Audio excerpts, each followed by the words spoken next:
హృదయగతమైన అభిప్రాయమును పట్టగలిగిన వాడు. అందుకే శివానందలహరిలో శంకరాచార్యుల వారు మాట అన్నారు, వటుర్వా గేహీవా ఇతిరపి జటీవా తదితరో నరోవా యక్కశ్చిద్భవతు భవకింతేన భవతి యదీయం హృత్పద్మం యది భవతధీనం పశుపతేహే తదీయస్త్వం శంభో భవసి భవభారంచ వహసి. నువ్వు వటువా మాకు చెప్పకు, నేను ఉపనయనం చేసుకున్న వటువునండి, ఏం కావాలి మాకైతే? నువ్వు సంధ్యావందనం చేస్తావా, గాయత్రి చేస్తావా చెప్పు. గేహీవా, నేను గృహస్థాశ్రమంలో ఉన్నాను, అయితే ఎవరికి గొప్ప? గేహీవా యతిరపి జటీవా తదితరో, అబ్బో మిగిలిన ఆశ్రమాలు ఏవైతే కానివ్వండి, మాకేమిటి గొప్ప? ఇవి కాదు. నీ మనస్సుని ఈశ్వరుడి పాదముల మీద పెట్టడం నీకొచ్చా? నీకొస్తే చెప్పు. ఈశ్వరుడు నీ వెంట పరిగెడుతున్నాడు, నీ మనస్సు అక్కడ పెట్టడానికి నువ్వు చేస్తున్నటువంటి పరిశ్రమకు పూజ అని పేరు. నీకు అది అలవాటు అవ్వడానికి పూజ చేస్తున్నావు. నువ్వు అది అలవాటు అయిపోతే ఎక్కడున్నా పూజ చేయగలవు, అంటే దాని అర్థం పూజ మానేయమని కాదు.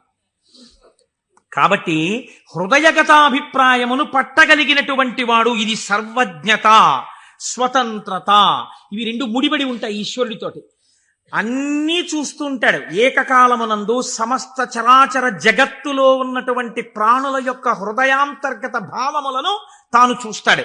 చూసి ఆ భావముల యొక్క పరిపుష్టి చేత మోక్షాన్ని కూడా అనుగ్రహించేస్తాడు.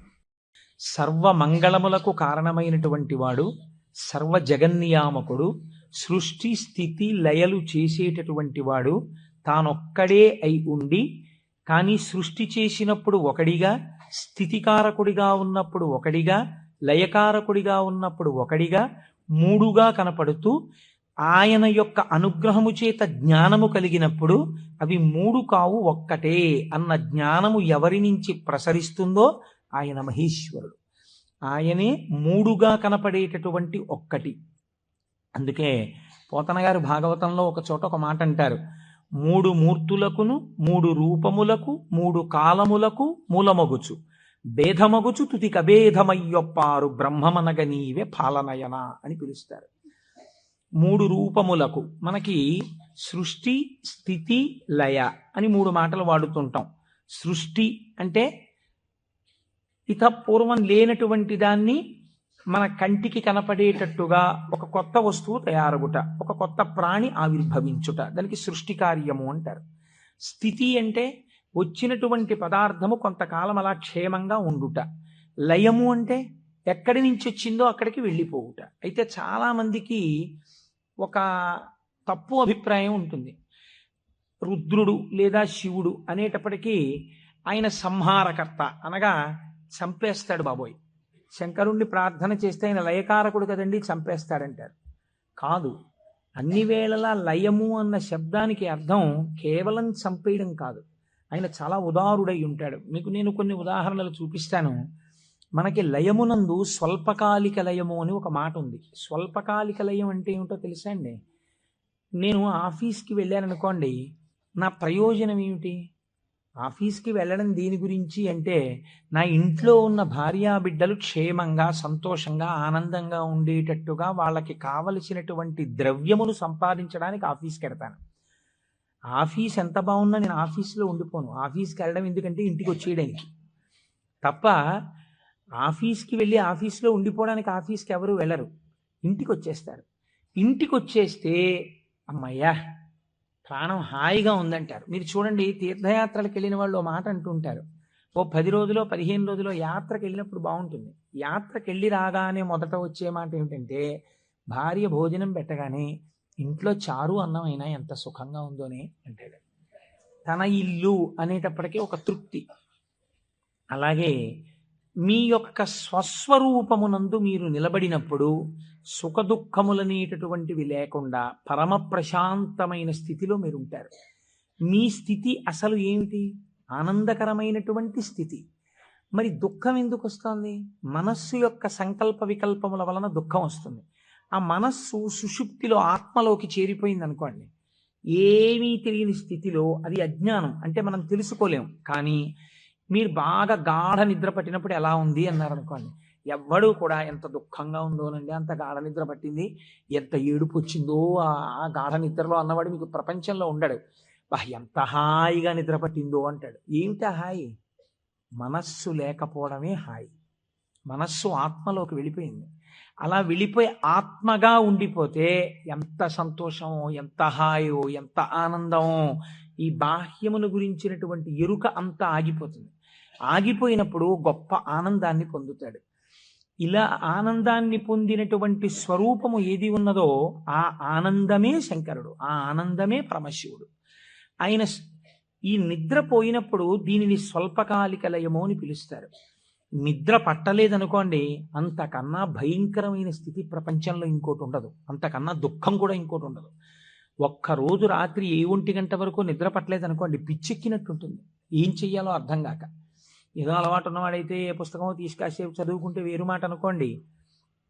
నిద్ర ఎవరు ఇస్తున్నారు?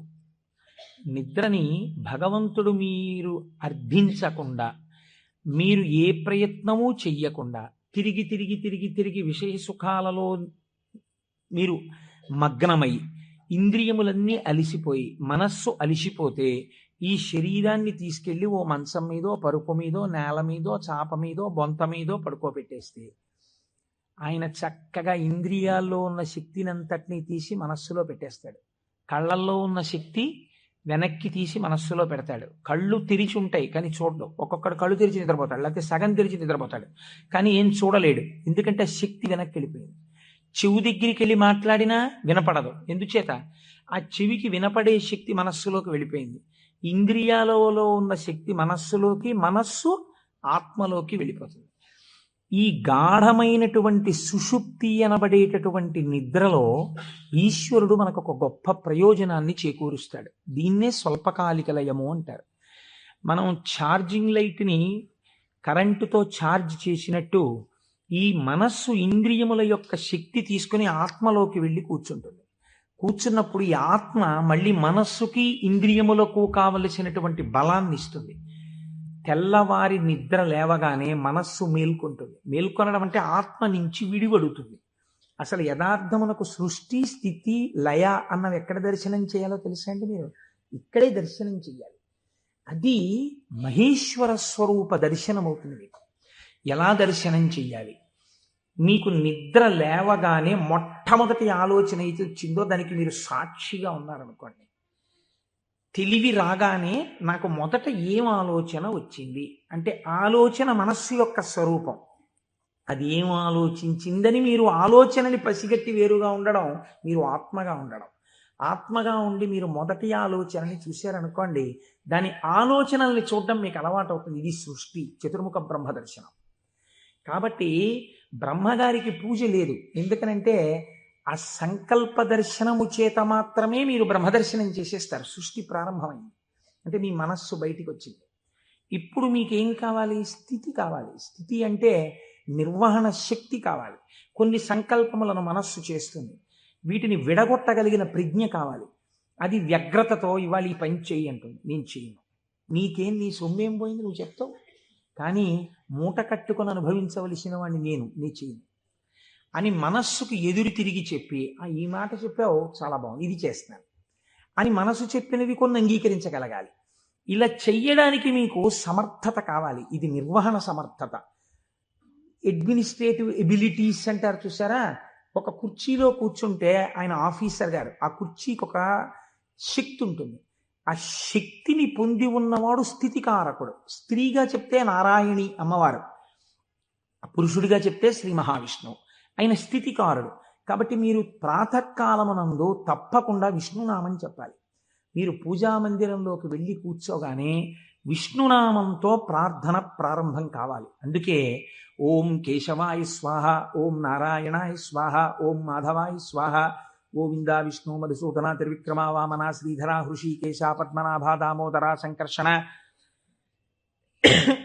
అని ఒకవేళ మనకి సరిగ్గా చెప్పడం చేత కాదేమో అని ఋషులు నిర్ణయించేశారు.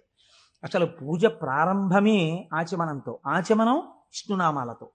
ఆ విష్ణువు యొక్క శక్తి మీ యందు ప్రసరిస్తే మీకు సాయంకాలం వరకు ఆ ప్రజ్ఞ అలా వెడుతుంది. ఎందుకంటే జాగృతిలో ఉన్నప్పుడే మీరు ఇంద్రియాలని, మనస్సుని ఈశ్వర స్వాధీనం చేయాలి. దీనికి కావలసిన ప్రజ్ఞ, మీ ఆలోచనల్ని చక్కదిద్దుకోగలిగిన ప్రజ్ఞ మీ యందు ప్రసరిస్తుంది. కాబట్టి విష్ణు పూజతో రోజు ప్రారంభం కావాలి, విష్ణునామంతో ప్రారంభం కావాలి.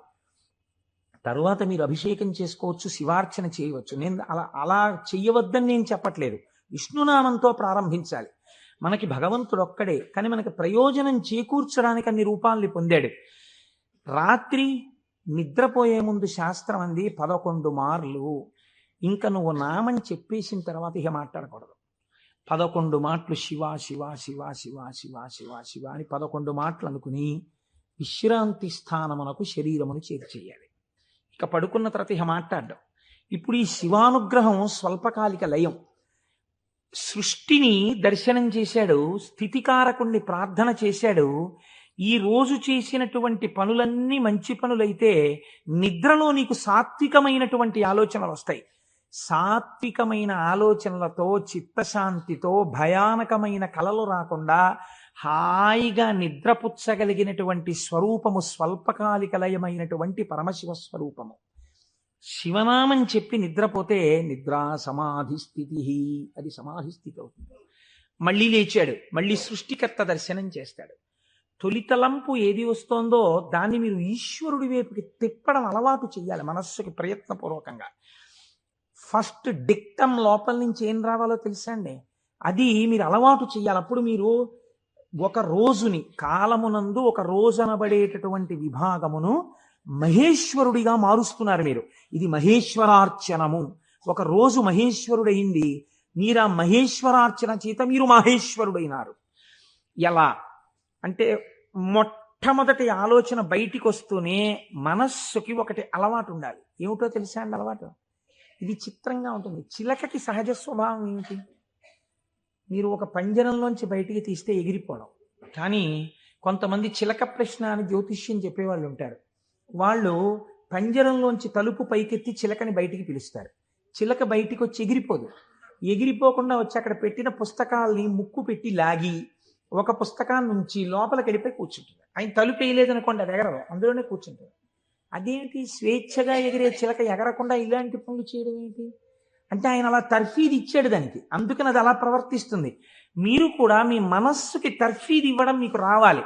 నిద్ర లేవగానే అది మొదటి సంకల్పం ఏం చెప్పాలో తెలుసా అండి? ఇప్పుడు నీ ఇంట నీ ఆరాధ్య దైవము, నీ కులదైవం ఎవరున్నారో వారు నువ్వు పడుకున్న వైపు నీ తల ఇటువైపు ఉన్నది. సాధారణంగా నిద్రపోయేటప్పుడు ఎడమ వైపుకి నిద్రపోమ్మని శాస్త్రం. నువ్వు కొంచెం ఓరగిలా పడుకుని కొద్దిగా తల కుడిపక్కకి తిప్పి నీ కన్నులు విప్పితే నీ దృష్టి ప్రసారము తిన్నగా నీ కులదేవతా స్వరూపము మీద పడుచున్నది. అది లక్ష్మీనారాయణులు కానివ్వండి, పార్వతీ పరమేశ్వరులు కానివ్వండి. నేను దాని యందు అభ్యంతర ప్రకటన చెయ్యను, ఉన్నది ఒకటే పరబ్రహ్మం. కనుక ఇది మొదటి ఆలోచన కావాలి.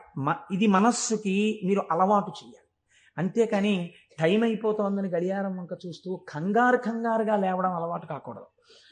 మీ తల ఇలా తిప్పి మీ కళ్ళు విప్పితే మీ మొట్టమొదటి దృష్టి ఇలా చెదురుతూ బాగా నిద్రపోయినటువంటి కనులలోంచి జరిగిన మొదటి కిరణ ప్రసారము పరమేశ్వర మూర్తి మీద పడడము చేత పరావర్తనము చెంది ఆ పార్వతీ పరమేశ్వర లేక లక్ష్మీనారాయణ దర్శనము ఇక్కడ జరిగి ఈ కంటితో చూసి లేచిన తర్వాత కాలు పెట్టే ముందు మనస్సు మళ్ళీ సముద్రవసనే దేవి పర్వత స్తనమండలే అని ఒక శ్లోకం చెప్పి కిందకి దిగగానే, గురువుగారు మీరు నాకు ఉపదేశం చేశారు, మీరు చెప్పిన బుద్ధితో ఈనాటి నా రోజు గడుచుగాక అని నేల మీద పడి గురువుగారి పాదాల్ని ఒక్కసారి మనస్సులో ధ్యానం చేసి వారి పాదాలకి శిరస్సు తాటించి పైకి లేవడం. ఇది మీకు అలవాటైందనుకోండి, మీకు తెలియకుండా మీరు మొదటి ఆలోచన రావడానికి సాక్షి. ఇప్పుడు ఈ ఆలోచనని మీరు ఒక దిశానిర్దేశం చేస్తున్నారు. ఇది స్థితికారకత్వం. అసలు నిజంగా ఒడిసి పట్టడం, ఇలా తిప్పడాన్ని యథార్థమునకు ఒక రోజును మహేశ్వరుడిగా మార్చుట కాకుండా ఎక్కడో మహేశ్వరుడు ఉన్నాడు, ఆయన సృష్టికర్త స్థితికర్త ప్రళయకర్త. మీరెప్పటికీ సృష్టికర్త స్థితికర్త ప్రళయకర్త దర్శనం చేస్తారు? లలితా సహస్రనామంలో, లలితా అష్టోత్తరంలో అమ్మవారికి ఒక నామం ఉంది, భావనామాత్ర సంతుష్టాయై నమః. మీ భావన ఎలా ఉందో దాని చేత ఆవిడ సంతుష్టురాలవుతుంది, ఆవిడ ఆనందిస్తుంది. ఇక్కడ మీరు భావన చేస్తుంటే ఈ శక్తి అంతా ఆవిడే. ఇక్కడ ఉన్న శక్తి, ఇక్కడ ఉన్నటువంటి ప్రకృతి వికారమైన శరీరం ఆవిడ. ఇది ఆయన్ని కోరుతోంది. ఈ దీన్ని దానితో కలపాలని ఆవిడ తెర పైకెత్తుతుంది. ఇది మాయా అన్న అవనిక ఒక రోజున పైకెత్తేస్తుంది ఆవిడ. అప్పుడు మీరు దానితో కలుస్తారు. ఇది జీవితంలో అనుసంధాన ప్రక్రియగా వెళ్ళవలసినటువంటి మహేశ్వర స్వరూపం. అంతేకాని మహేశ్వర స్వరూపం అనగా ఏదో దేవతలందరి చేత పూజింపబడువాడు, నేను దాన్ని దోషం అంటలేదు, నేను తప్పంటలేదు. కానీ మీరు అలా అనుసంధానం చేసుకుంటే అది భక్తికి బాగా పనికొస్తుంది. అందులో నేను ఎంత మాత్రము దోషమెంచను. కానీ మీకు ఇది నిత్య జీవితమునందు అలవాటులోకి తెచ్చుకోవలసినటువంటి ప్రక్రియ. మీరు ఇలా దర్శనం చేస్తూ వెళుతున్నారనుకోండి, మీ లయ పరమశివుడు. మీరు ఇప్పటిదాకా ఎవరితో కలిసి ఉన్నారు అని అడిగారు అనుకోండి, నిద్ర లేవగానే మీరు ధైర్యంగా చెప్పగలగాలి, నేను ఇప్పటి వరకు కైలాసమునందు పార్వతీ పరమేశ్వరులతో కలిసి ఉన్నాను. అది నా నిద్ర. ఎందుచేత? నా నిద్రని నేను అలా స్వీకరించాను పడుకోబోయే ముందు. నేను లేచినప్పుడు నేను చతుర్ముఖ బ్రహ్మ దర్శనము చేత సృష్టికర్త దర్శనమే నా యొక్క మేల్కొనుట. నా పూజామందిర ప్రవేశము స్థితికర్త యొక్క ప్రార్థన. నా నిన్నటి రోజు సృష్టికర్త, స్థితికర్త, ప్రళయకర్తల యొక్క సమాహారము, మహేశ్వర స్వరూపముగా నా చేత ఉపాసన చేయబడిన కాలము. కనుక నేనెవరినయ్యాను? మహేశ్వరోపాసన చేత నేను ఒక మహేశ్వరుడనైనాను. ఇది మీ జీవితమునందు రావలసిన ప్రక్రియ. ఇలా చెయ్యగా చెయ్యగా చెయ్యగా చెయ్యగా భ్రమరకీటక న్యాయంలో ఒకనాడు మీరు ఆ స్వరూపాన్ని పొందుతారు. ఇలా కాకుండా వేరొక రకమైనటువంటి ఆలోచనతో జీవితం వెళ్ళిందనుకోండి, వ్యగ్రతతో, అసలు మీరు ఆత్మలోంచి విడిపడడంలో మీకు కృతజ్ఞతాభావం లేదు. ఆ నిద్ర పట్టింది, లేవడం దేనికోసం? న్యూస్ పేపర్ కోసం. న్యూస్ పేపర్ తీస్తే ఏముంటుంది? న్యూస్ పేపర్కి ఎప్పుడు ఏం కావాలంటే మళ్ళీ రేపు కూడా మీరు 3 రూపాయలు ఇచ్చి కొనుక్కోవడానికి తగినటువంటి ఉద్వేగమును మీ యందు కల్పింపగలిగినటువంటి ప్రధానమైన వార్తని హెడ్లైన్స్గా వెయ్యాలి. అది పేపర్ టెక్నిక్. అంతేగాని మీ మనస్సుకు ఉల్లాసమును కల్పించేటటువంటి ఒక సాత్వికమైన విషయాన్ని తీసుకొచ్చి హెడ్లైన్స్గా వాళ్ళు ఎందుకు వేస్తారు? పేపర్ని కూడా మీరు దోషం పట్టకూడదు. అది వాళ్ళ యొక్క జీవన విధానం, అది పేపర్ యొక్క లక్షణం. అందరూ అలా కోరుకుంటున్నారు కాబట్టి అందులో ఉద్వేగం ఉండి తీరుతుంది. ఉద్వేగము ఉండి తీరుతున్న విషయాన్ని నువ్వు ముందెళ్ళి పట్టేసుకుని పూజామందిరంలోకి వెళ్ళారనుకోండి, ఇప్పుడు మీ మనస్సు ఏమవుతుందంటే ఈ ఉద్వేగపూరితమైన విషయాన్ని మనస్సు పట్టుకుంది కాబట్టి దాన్ని పట్టుకు తిరుగుతుంటుంది. ఇక్కడ ఓం కేశవాయ స్వాహ, ఓం నారాయణాయ స్వాహ, ఓం మాధవాయ స్వాహ అంటుంటాడు. కానీ చూసా అక్కడ ఎలా అయిందో, ఎలా దెబ్బలాడుతున్నారు, ఏంటో ఈ లోకం. ఇంకెందుకు పూజ అంటే పట్టుకోకూడని వస్తువును ముందు పట్టుకుని నువ్వు ప్రారంభం చేశావు. మనస్సు చించలమై దానికి సాత్విక భావనతో ప్రారంభం చెయ్యాలి. పరమ సత్వగుణ ప్రధానుడై స్థితికారకుడై మీ మనస్సుని ఆహ్లాదపూరితముగా ఉంచి ఈశ్వరాభిముఖం చేయగలిగిన శక్తి విష్ణు శక్తి.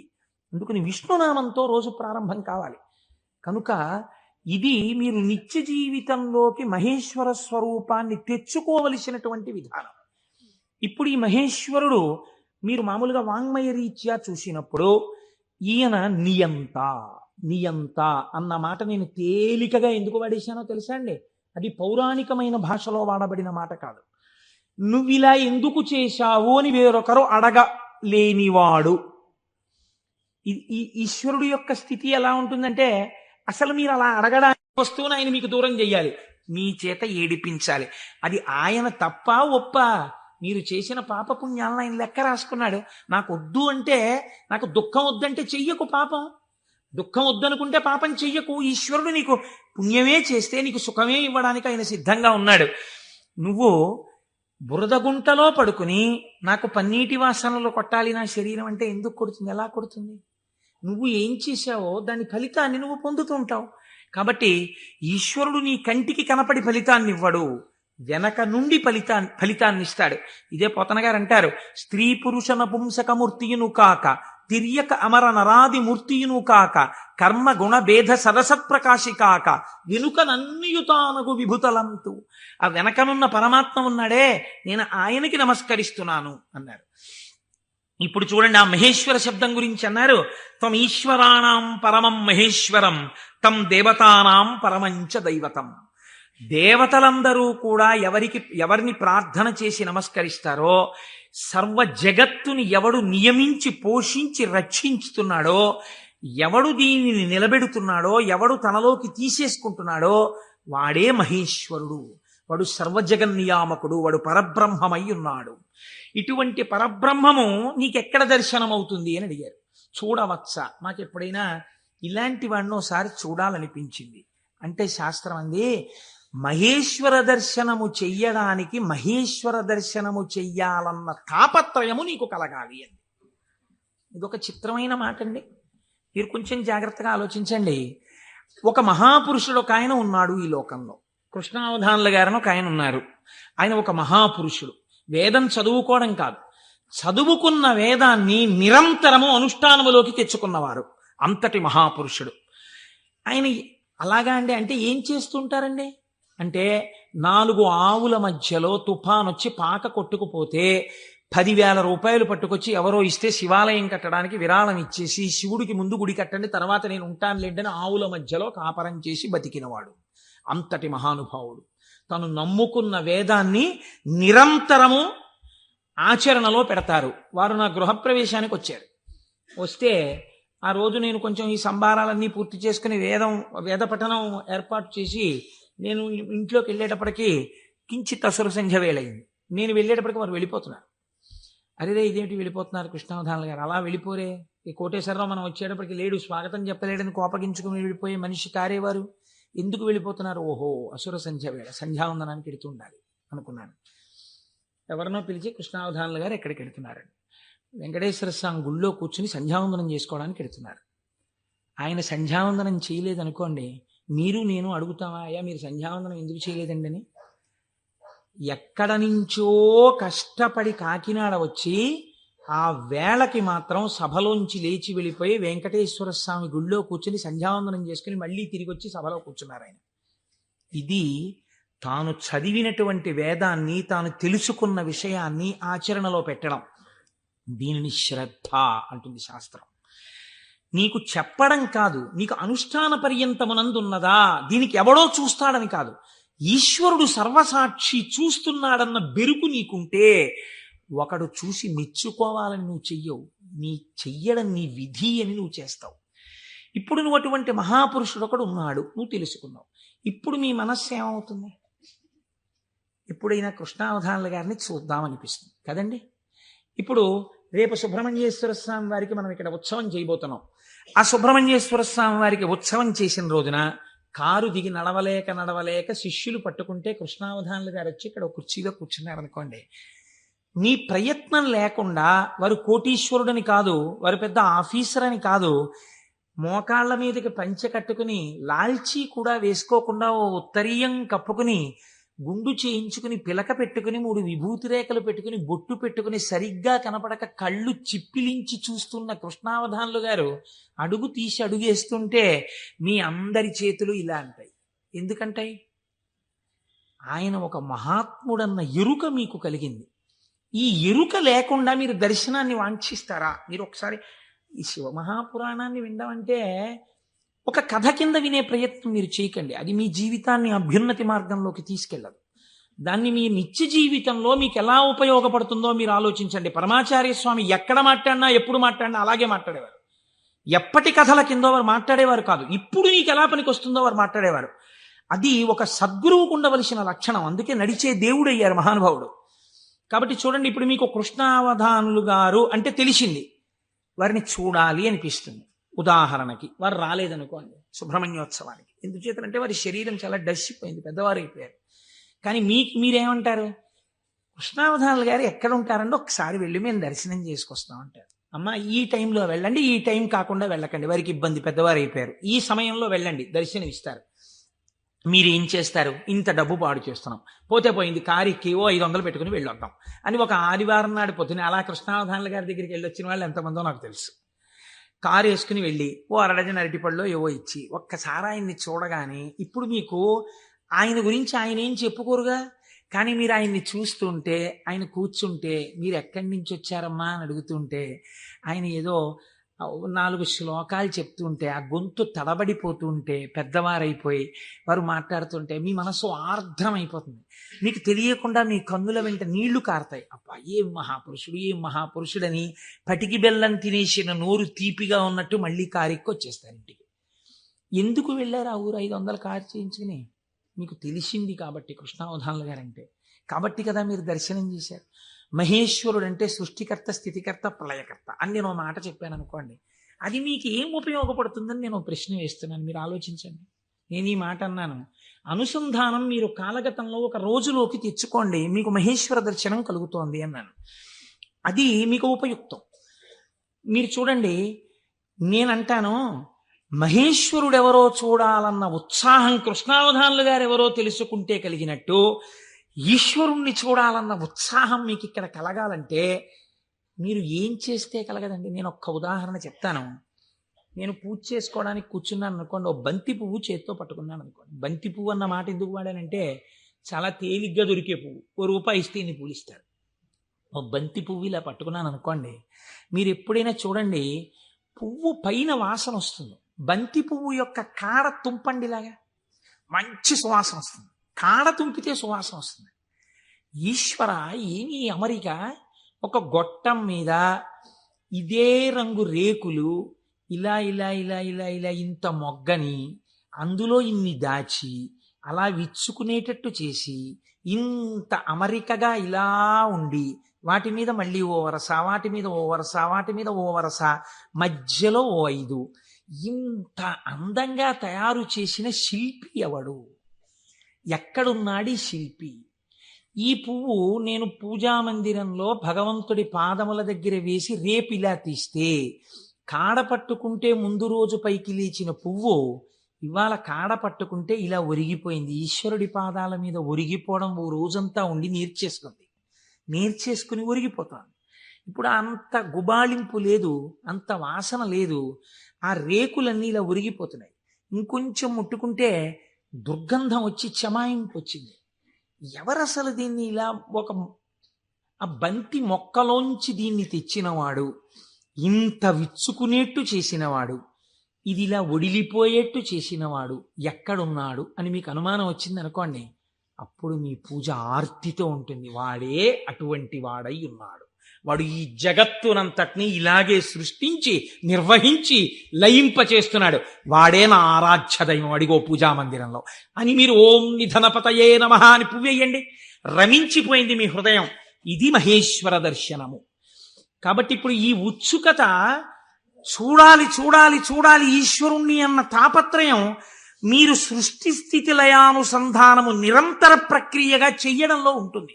ఈ చెయ్యడంగా ఉంటే ఈశ్వరుడు ఎవడు? ఇప్పుడు మీరు తెలుసుకున్నారనుకోండి మహేశ్వరుడు ఏం చేస్తుంటాడో, ఇది తెలుసుకోవడం వల్ల మీకు ఆనందం కలుగుతుంది. ఇప్పుడు ఆయన సర్వజ్ఞత, తృప్తి, అనాదిబోధ, స్వతంత్రత, నిత్యమలుప్త శక్తి, అనంత శక్తిశ్చ విభోర్విధిజ్ఞా షడాహురంగాని మహేశ్వరస్య అంది శాస్త్రం.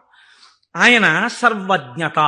నేను ఇక్కడ కూర్చుని ఉన్నాను అనుకోండి, నేను ఈ సభలో జరుగుతున్న విషయాన్ని పసిగట్టగలను. అసలు అది కూడా ఒక్కొక్కసారి జరగదు. ఎందుచేత అంటే నేను ఒక్కొక్కసారి అడిగినటువంటి ప్రశ్న కొంతమందికి ఈయన నిజంగానే అడుగుతున్నాడా అనిపించవచ్చు. ఎందుచేత అంటే మీరు నిన్నను కోటేశ్వరారు నిన్న ఉపన్యాసానికి వచ్చాను, నిన్న మీరు వచ్చారా అంటే అదేమిటి మీ ఎదురుగుండానే కదండి కూర్చున్నాం అంటారు.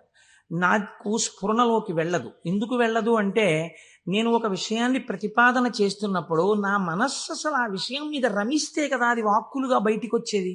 నా మనసే రమించలేదనుకోండి, నా మనస్సు లోపల దర్శనం చేయట్లేదనుకోండి, మీకు వాక్కులుగా ఎలా వస్తుంది నా నోటి నుంచి? నా మనస్సు అక్కడ ఉండిపోయినప్పుడు నా కన్నులు ఇలా తిరిగినా ఏవో కళ్ళంలోంచి మనసులో కెడతాయి. కానీ ఇవన్నింటినీ మనసు పట్టుకుంటోందని మీరు అనుకుంటున్నారా? పట్టుకోవట్లేదు. ఎందుకనంటే ఆ మనసు వేరొక వస్తువును పట్టుకుని ఉంది. దానికోసం ఉపన్యాసం చెప్పడం, ఇంకో ప్రయోజనం కోసం కాదు.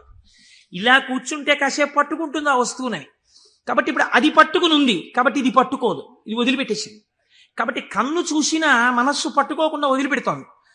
అలా మీకు నా యొక్క సర్వజ్ఞత యందు ఒక పరిధి ఉంది. నేను ఇక్కడే ఉన్నా నాకు కొన్ని తెలియవు. ఈశ్వరుడు అలా కాదు. మహేశ్వరుడంటే సమస్త ప్రాణుల యొక్క హృదయగతమైన అభిప్రాయములను కూడా తెలుసుకోగలడు. మీరు బాగా గుర్తుపెట్టుకోండి, మీరు చేస్తున్న పూజని చూసి నేను పూజ చేసుకుంటున్నాను అనుకోండి, ఉదాహరణ, వేరొకరి మీద ఎందుకు పెట్టాలి? నేను పరమ డాంబికంగా ఇన్ని పువ్వులు పెట్టుకుని ఓం నిధనపతయే నమః, ఓం నిధనపతాంతికాయ నమః, ఓం ఊర్ధ్వాయ నమః, ఓం ఊర్ధ్వలింగాయ నమః అన్న పూజామందిరంలో కూర్చుని పుష్పార్చన చేస్తున్నాను అనుకోండి. మీరు కోటేశ్వరరావు గారు ఉన్నారా అండి అని హాల్లోకి వచ్చి కూర్చున్నారనుకోండి.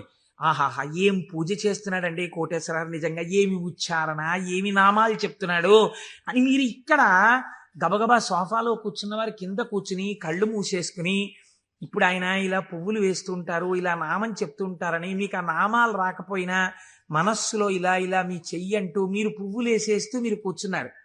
అక్కడ పూజ చేస్తున్న నేను నామాలు నోటితో చెప్తున్నాను, కానీ నా మనస్సు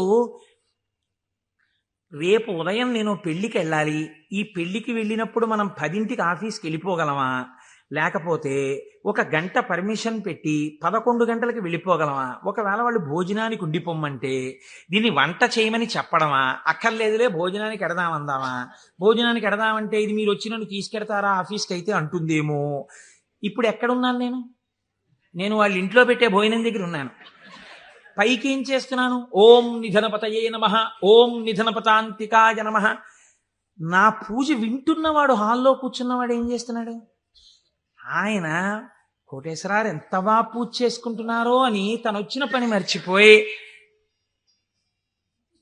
తను రమించిపోయి ఇక్కడ ఈశ్వరుణ్ణి చూస్తూ ఆయన పాదాల మీద బొడ్డు మల్లెలు వేసేస్తున్నాడు. ఇప్పుడు పూజ చేసిన ఫలితం ఈశ్వరుడు ఎవరికి వేస్తాడో తెలుసా అండి? హాల్లో కూర్చుని ఆయనకి వేస్తాడు. కోటేశ్వరరావుకి ఏం వేస్తాడో తెలుసా అండి? ఆయన పూజ చేసుకునేటట్టుగా గట్టిగా నామాలు చెప్పిన ఫలితం వేస్తాడు. చూసారా? ఇది సర్వజ్ఞత. ఇది మీకు దొరకదు. మీరేమంటారు? నేను బయటకు వస్తే కోటేశ్వరరావు పూజ చేసుకున్నానంటారు. హృదయగతమైన అభిప్రాయమును పట్టగలిగిన వాడు. అందుకే శివానందలహరిలో శంకరాచార్యుల వారు మాట అన్నారు, వటుర్వా గేహీవా ఇతిరపి జటీవా తదితరో నరోవా యక్కశ్చిద్భవతు భవకింతేన భవతి యదీయం హృత్పద్మం యది భవతధీనం పశుపతేహే తదీయస్త్వం శంభో భవసి భవభారంచ వహసి. నువ్వు వటువా మాకు చెప్పకు. నేను ఉపనయనం చేసుకున్న వటువునండి, ఏం కావాలి మాకైతే? నువ్వు సంధ్యావందనం చేస్తావా, గాయత్రి చేస్తావా చెప్పు. గేహీవా, నేను గృహస్థాశ్రమంలో ఉన్నాను, అయితే ఎవరికి గొప్ప?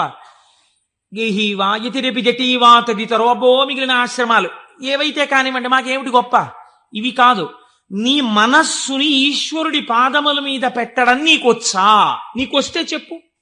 ఈశ్వరుడు నీ వెంట పరిగెడుతున్నాడు. నీ మనస్సు అక్కడ పెట్టడానికి నువ్వు చేస్తున్నటువంటి పరిశ్రమకు పూజ అని పేరు.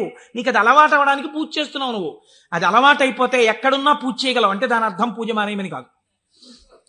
కాబట్టి హృదయగతాభిప్రాయమును పట్టగలిగినటువంటి వాడు. ఇది సర్వజ్ఞత, స్వతంత్రత. ఇవి 2 ముడిపడి ఉంటాయి ఈశ్వరుడితోటి.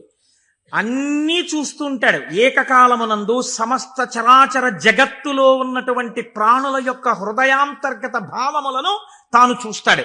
చూసి ఆ భావముల యొక్క పరిపుష్టి చేత మోక్షాన్ని కూడా అనుగ్రహించేస్తాడు. నీకు పైకి దొరకదు. నీకొక్క నాటికి పైకి చూస్తే దొరకదు. నేను మీకు దీనికి ఒక ఉదాహరణ చెప్తాను. మనం ఇవి వినటం చేతనే పరమశివుడు ప్రసన్నుడవుతాడు. పెరియ పురాణం అని మనకి నాయనార్ల చరిత్ర చెప్తుంది. అందులో శాక్య నాయనార్ అని ఒక నాయనార్. ఆయనకి గొప్ప శివభక్తి తత్పరుడు. కానీ ఆయన ఉన్నటువంటి రోజులు ఎటువంటివంటే శివుడి గురించి మాట్లాడడం కానీ, శివ అన్న నామం చెప్పడం కానీ, శివార్చన చెయ్యడం కానీ కుదరనటువంటి భయంకరమైన పరిస్థితులలో ఆనాటి రోజులున్నాయి. లోపల పరమభక్తి, శివారాధన చెయ్యాలని.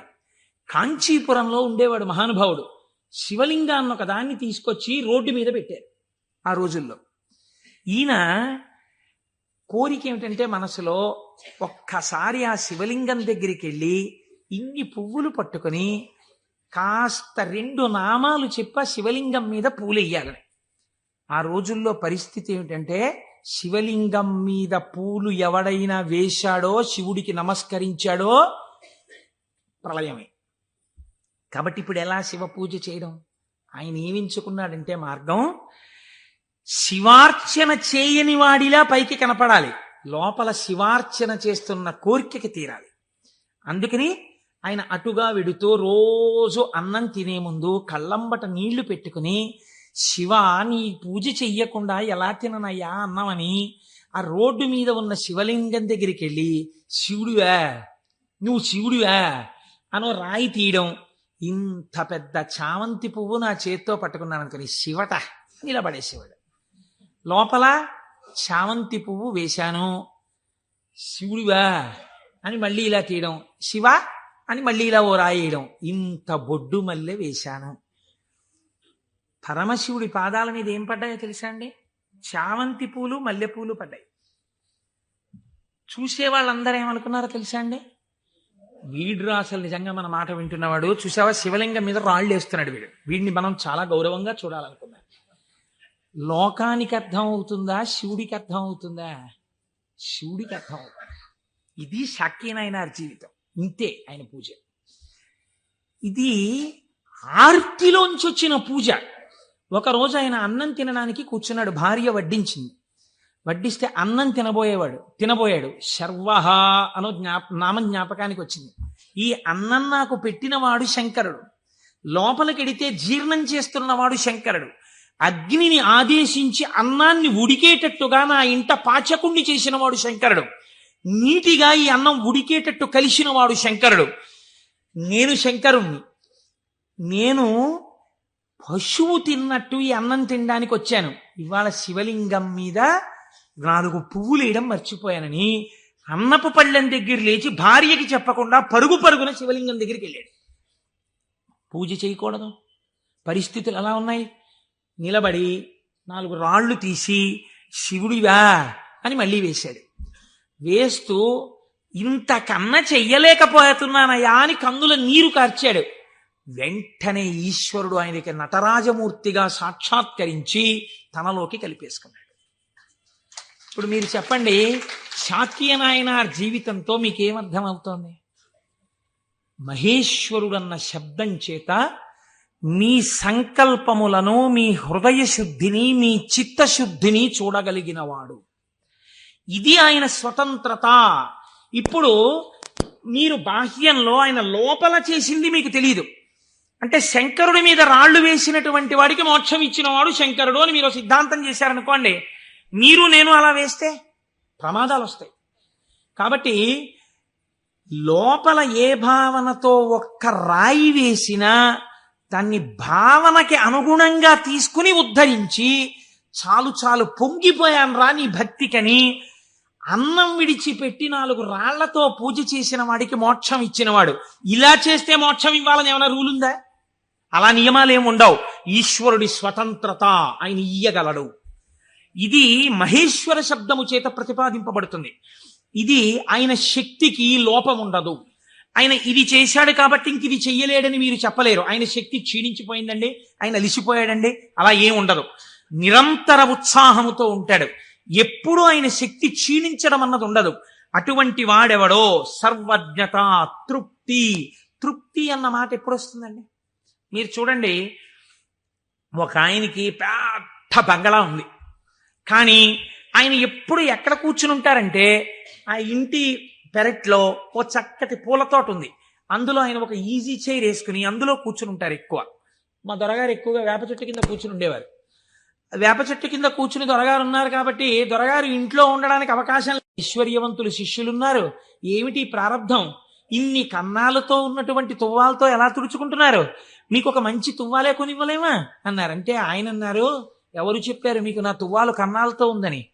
సహస్రాక్షుడే నా తువ్వాలు, ఇంద్రుణ్ణి తువ్వాలుగా తుడుచుకుంటున్నాను, అందుకే చూడండి దానికి 1000 కళ్ళుంటాయన్నారు.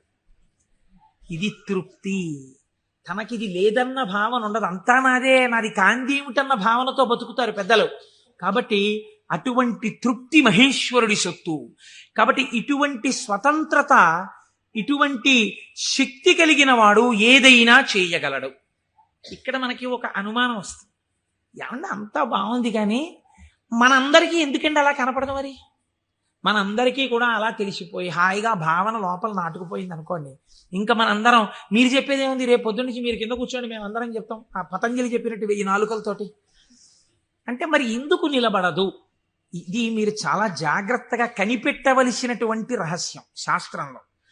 మాయినంతు మహేశ్వరం, ఆయన మాయ ఆయనని చూడకుండా మిమ్మల్ని అడ్డగిస్తుంది. ఆ మాయ ఆయన అనుగ్రహం చేతనే తొలగుతుంది. మాయ అంటే ఉన్నదా లేనిదా? ఉన్నట్టు కనపడి లేనిది. అది చిత్రం. అది ఎవరిది? ఈశ్వరుడిదే. ఈశ్వరుడిదే అయిన మాయ ఈశ్వరుణ్ణి కనపడకుండా చేస్తుంది. ఏమిటండి మీ మాటలు అయోమయంగా ఉన్నాయి. నేను మీకు ఉదాహరణ చెప్తాను. మేఘం ఎవరి వలన వచ్చింది? సూర్యుడి వలనే వచ్చింది. సూర్యుడు సముద్రములో ఉన్నటువంటి నీటిని లాగాడు. నీటిని లాగితే నీటి ఆవిరిగా వచ్చి మేఘం ఏర్పడింది. ఈ మేఘం సూర్యుడికి అడ్డొచ్చింది. ఇప్పుడు సూర్యుడు కనపడ్డా? కనపడ్డ మేఘం అడ్డొచ్చేసింది.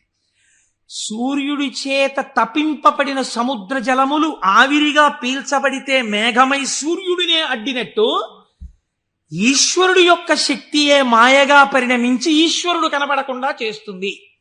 ఈ మాయ తొలగడం ఎవరి వల్ల తొలగుతుందో తెలుసా అండి? ఈశ్వర వాక్కు వలన, ఈశ్వర స్వరూపులైన గురువాక్యముల వలన. నిరంతర గురువాక్య శ్రవణమే మాయ తొలగుటకు సాధనము. అందుకే గురువు లేని విద్య గుడ్డి విద్య. ఆ గురువు అనుగ్రహం ఉంటే తప్ప మాయ తొలగదు. ఈ మాయ చిత్రంగా ఉంటుంది. ఎంత చిత్రంగా! మాయ యొక్క స్వభావం ఏమి మీకు తేలిక మాటల్లో చెప్పాలంటే, ఇప్పుడు నేను దాని గురించి పెద్ద చర్చ చెయ్యకుండా చెప్పాలి అంటే, మాయ వలన వచ్చేటటువంటి ఉత్తర లక్షణము కామక్రోధములు. ఎందుచేత? వెంటనే ఈశ్వరుడితో ఉన్నటువంటి పట్టు విడిచిపెట్టేసుకుని తన యందు పెట్టేసుకుని ఈశ్వర దర్శనమాగి ఇదంతా నా ప్రజ్ఞ అంటాడు. అనగానే మాయ ఏర్పడిపోయిందనమాట. అంతే. ఏర్పడి కామక్రోధములతో కొట్టుమిట్టాడుతుంటాడు. మీరు ఒక్క విషయం, నేను ఇప్పుడు ఒక విషయాన్ని చెప్పబోయే ముందు నేను ఇప్పుడు శివమహాపురాణంలోంచి ఒక ఆఖ్యానాన్ని అనుసంధానం చేయబోతున్నాను. ఇది చెప్పబోయే ముందు నేను ఒక విషయం చెప్పకుండా మొదలు పెడితే ఒక ప్రమాదం ఏర్పడేటటువంటి అవకాశం ఉంది. ఒక 95 సంవత్సరాల వృద్ధుడు అలా వెళ్ళిపోతూ ఉపన్యాసం అయిపోయిన తర్వాత ఒక ఆటో కింద పడబోయారనుకోండి. చూసిన వాళ్ళు, అయ్యయ్యో తాతగారు అదేంటండి అలా ఆటో కనపడలేదా మీకు అంత లైట్ వేస్తే? అంటే బాబు కళ్ళు డాజిల్ అయిపోయాయా, కనపడలేదు, పడిపోయాను అన్నారు అనుకోండి. మీరు ఏంటంటారు?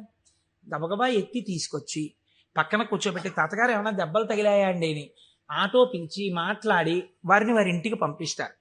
నాలాంటి ఒక దుఃఖపోతూ ఇలా అడ్డు పెట్టి ఆటో కింద పడ్డాడు అనుకోండి, మీరు ఏమంటారు? ఏమయ్యా ఆ మాత్రం చూసుకోలేవా ఏంటి, అలా వెళ్ళిపోయి పడిపోయేంటి అంటారు కదా. ఒక అజ్ఞాని పడిపోయాడు అనుకోండి, అది పెద్ద విశేషంగా మీరు చెప్పక్కర్లా. ఎంతటి మహాత్ములు కూడా మాయకి ఎలా పడిపోతూ ఉంటారో మీరు తెలుసుకున్నారనుకోండి, దానికి ఎంత శ్రద్ధ అవసరమో మీకు అర్థం అవుతుంది. కాబట్టి అలాంటివి చెప్పేటప్పుడు ఏ కోటేశ్వరరావు లాంటి వాడో కామమునకు వశుడైనాడు, క్రోధమునకు వశుడైనాడు అని చెప్తే అది పెద్ద విశేషం ఏంటంటే వాడు అలాంటి వాడే అంటారు. కాదు, ఒక మహాపురుషుడు అలా వశుడైనాడు అనుకోండి. అందుకే వాళ్ళు మహాత్ములు ఎవరు తమ జీవితంలో సంఘటనలు దాచరు, రాసేస్తారు. మహాత్మా గాంధీ గారు జీవితంలో ఆటోబయోగ్రఫీ రాసుకున్నప్పుడు చెప్పుకున్నారు, చంద్రశేఖర పరమాచార్య స్వామి 73వ ఏట ఇప్పటికీ నన్ను ఆశ అప్పుడప్పుడు పట్టుకునే ప్రయత్నం చేస్తూ ఉంటుందని చెప్పుకున్నారు. మహాత్ములు దాచరు. కనుక చూడండి, శివమహాపురాణం మీకు ఈ జ్ఞానాన్ని ఉపదేశించడానికి ఒక అద్భుతమైన ఘట్టాన్ని తీసుకొచ్చి బోధ చేసేటటువంటి ప్రయత్నాన్ని ప్రారంభం చేస్తోంది. ఒకానొక సమయంలో నారద మహర్షి హిమవత్ పర్వతము యొక్క క్రింది భాగమునందు గంగానది ప్రవహించేటటువంటి ప్రాంతంలో పరమశివుడు ఎక్కడ కూర్చుని తపస్సు చేశాడో అటువంటి గుహలో కూర్చుని పరబ్రహ్మమును గూర్చి తపస్సు చేశాడు. తపస్సు చేస్తున్నప్పుడు ఇంద్రుడు మన్మధుణ్ణి పిలిచి ఒక మాట చెప్పాడు. తపస్సు చేస్తున్నాడా? తపస్సు అంటే భగవంతుని యందు మనస్సు లగ్నమై ఉండాలి. అది చంచలమవుతుందా లేదా పరీక్ష చేస్తుంటారు. కనుక నువ్వు వెళ్ళి వికారములను ఇంద్రియములకు చూపించి వశుడవుతాడేమో చూడమన్నారు. అంటూ ఇంద్రుడు అన్నాడు, హిమశైల గుహాయాం హి మునిస్తపతి నారద మనసోద్దిశ్య విశ్వేశం మహాసంయవమాన్ దృఢ. అడుగోనయ్యా, మహాసంయమవాన్, సంయమి అయినటువంటి నారద మహర్షి తపస్సు చేస్తున్నాడు. మన్మథాను అక్కడికెళ్ళి ప్రలోభ పెట్టి ఆయన తపస్సు భగ్నమయ్యేటట్టుగా చూడు. అగ్నియందు తప్తమైతే కదండి బంగారానికి కాంతి. పరిస్థితులను తట్టుకుని నిలబడినప్పుడు కదండి వాడు బ్రహ్మర్షి అవడం. కాబట్టి ఆ తపస్సుకి విఘ్నం పెట్టడం, ఆ తపస్సు సిద్ధించడానికి బాగా పుటం పెట్టడమే నా దృష్టిలో. ఇప్పుడు మన్మధుడు వెళ్ళాడు, ఏదో ప్రయత్నం చేశాడు, ఆయన ఏం లొంగలేదు. నారద మహర్షి యొక్క తపస్సు సఫలీకృతమైంది. ఆ తపస్సు పూర్తి చేసి ఆయన బయటికి వచ్చారు. చిత్రం చూడండి, ఇంతసేపు అన్నిటినీ విడిచిపెట్టి ఒక గుహలో కూర్చొని పరబ్రహ్మానుసంధానం చేసి గొప్ప తపస్సు చేసినటువంటి నారద మహర్షి ఎక్కడికి వెళ్ళారు? ఎవరి గురించి తపస్సు చేశారో వారిని సాకారముగా చూడ్డానికి కైలాస పర్వతానికి వెళ్ళారు. వెళ్ళి ఏమని చెప్పాలి? ఈశ్వర, మీ అనుగ్రహం నా చేత తపింపచేసి తపస్సునందు నాకు సాక్షాత్కరించి నాకు జ్ఞానభిక్ష పెట్టారని చెప్పాలి. కానీ ఆయన వెళ్ళి అన్నాడు, ఇది మాయ కమ్మడం అంటే ఎంత గమ్మత్తుగా ఉంటుందో చూడండి. ఈశ్వర, హిమవత్ పర్వత ప్రాంతంలో ఉన్నటువంటి గుహలో కూర్చుని నేను తపస్సు చేశాను. మన్మధుడు వచ్చి నా మీద బాణాలు వేసే ప్రయత్నం చేశాడు. కానీ నేను ఆ మన్మథ బాణములను లెక్క పెట్టలేదు. కామమును జయించాను అంటే ఈశ్వరుడు చేసిన పని నేను చేశానని చెప్పుకోవడం స్వోత్కర్ష. కాబట్టి నేను కామమును జయించాను, జయించి నేను తపస్సు యందు సిద్ధిని పొందాను అన్నాడు. అంటే శంకరుడు నవ్వాడు. ఇక్కడ మీరు శివుడు చెప్పిన మాటని చాలా గట్టిగా పట్టుకోవాలి. ఆయన అన్నాడు, బాగుందయ్యా, చాలా చక్కటి మాట చెప్పావు, చాలా సంతోషం. కాముణ్ణి జయించావా? మాటలా కాముణ్ణి జయించడం అంటే జయించిన వాడికి తెలుస్తుంది, అందుకు కదా నాకు వచ్చి చెప్పావు. నేను సంతోషించాను. కానీ నారదా, నీకొక్కటి చెప్తాను, గుర్తుపెట్టుకో. అయిననొక మాట చెప్పెదా, మానసమున నుంపు దీని మరువకుమెప్పుడున్ మౌనీంద్ర వైకుంఠునితో నుడువకు నీ తపంబు తోరపు సిద్ధిన్. నాకు చెప్పావు కదా నేను కాముణ్ణి గెలిచానని. నీకు అలవాటు కదా, వైకుంఠానికి కూడా వెళ్ళి నారాయణ దర్శనం చేస్తావు. ఉన్నది ఒక్కటే పరబ్రహ్మమైన అన్ని రూపాలుగా చూడడంలో నీకు ఆనందం. అక్కడ మాత్రం ఇలా చెప్పకే, నా దగ్గర చెప్తే చెప్పావు అన్నాడు. ఏదో ఇలాగే చెప్తాడు ఈ పెద్ద ఆయన, ఏడు పెద్ద పట్టించుకునేది అనుకున్నాడు. గురువుల మాట తిరస్కరించడం అంటే ఇదే. అనుష్ఠానములోకి రాని విద్య, అది శ్రవణమునకు పనికొస్తుంది అంతే. సినిమా కథల ఎందుకు అది అనుష్ఠానంలో పెట్టనప్పుడు ఎందుకు ఇంకా వేదాంత విద్య? ఇప్పుడు ఆయన బయలుదేరి ఎవరి దగ్గరికి వెళ్ళాడు? ఈయన దగ్గర నుంచి ఆయన దగ్గరికి వెళ్ళేటప్పుడు మధ్యలో తండ్రి గారు సృష్టికర్త దగ్గరికి వెళ్ళాడు. ఎవరు అసలు కాముణ్ణి గెలిచాడో ఆయన దగ్గరికి వెళ్ళి నీతో నేను ఈక్వల్ స్టేటస్ పొందానని చెప్పడం సంతోషం. అందులో ముందు శివుడి దగ్గరికి వెళ్ళాడు, తర్వాత నాన్నగారికి చెప్దాను లేని తండ్రి గారి దగ్గరికి వెళ్ళాడు. ఈ మాట నువ్వు శ్రీమన్నారాయణుడికి చెప్పకేం వైకుంఠంలో అన్నదాన్ని అసలు లక్ష్యమే పెట్టలేదు. అందుకని బ్రహ్మగారి దగ్గరికి వెళ్ళి ఈ మాట అడగలేదు. ఎందుకండి శివుడు ఇలా అన్నాడు అని అడగలేదు. అడగకుండా వెళ్ళి మళ్ళీ ఇదే చెప్పాడు బ్రహ్మగారి దగ్గర. నాన్నగారు నేను తపస్సు చేశానండి, మన్మధుడు వచ్చి బాణాలు వేశాడండి, అయినా నేను చెల్లించలేదండి, కాముణ్ణి గెలిచాను, తపస్సు యందు సిద్ధిని పొందాను అన్నాడు.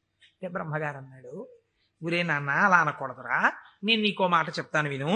మున్నట శంకరుండు తపముల్ ఒనరించుచున్న మన్మధుండన్నిటలాక్షు గెల్వచని అంతము చెందే తదీయదేవి ఆ పన్నగ భూషణం కొలిచి భర్తననుంగునిగాగనుందే ఆ పుణ్యపు భూమి శాంకర విభూతి జయించితి నీవు కాముని.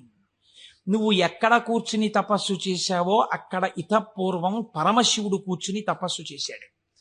అక్కడికి మన్మధుడు వస్తే ఆయన తన మూడవ కంటి మంట చేత మన్మధుణ్ణి కాల్చేశాడు. మన్మధుడు బూడిదైపోయాడు.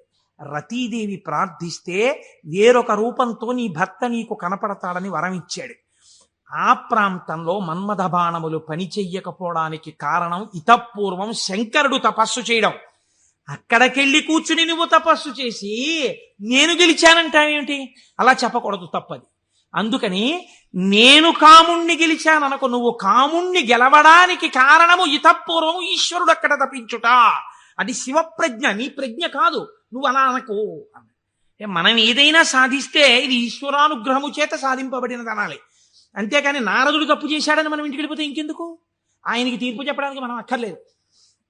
మనం కూడా ఏదైనా సాధించినప్పుడు ఇది ఈశ్వరానుగ్రహముతో సాధింపబడినది అన్నమాట మాత్రమే వాడాలి తప్ప మన యందు నిక్షేపించుకోకూడదండి. బ్రహ్మగారు ఈ మాట చెప్తే, ఏమిటో నాన్నగారు కూడా ఇలాంటి మాటలన్నీ చెప్తారు, శంకరుడు తపస్సు చేస్తే మాత్రం నా మీద బాణాలు ఇస్తే నేను తట్టుకున్నానా లేదా? ఆయన చెప్పొద్దని చెప్పాడు, విష్ణుమూర్తికి చెప్పక ఈ మాట అన్నాడు. ఎందుకని మీరు బాగా గుర్తించాలి. శాంభవీ మాయ, వైష్ణవ మాయ అని రెండు మాటలు వాడతారు. పరమశివుడి భార్యగా శాంభవి ఏ మాయ స్వరూపంలో ఉంటుందో అదే వైష్ణవ మాయగా ఉంటుంది పురుష స్వరూపంతో ఉంటే.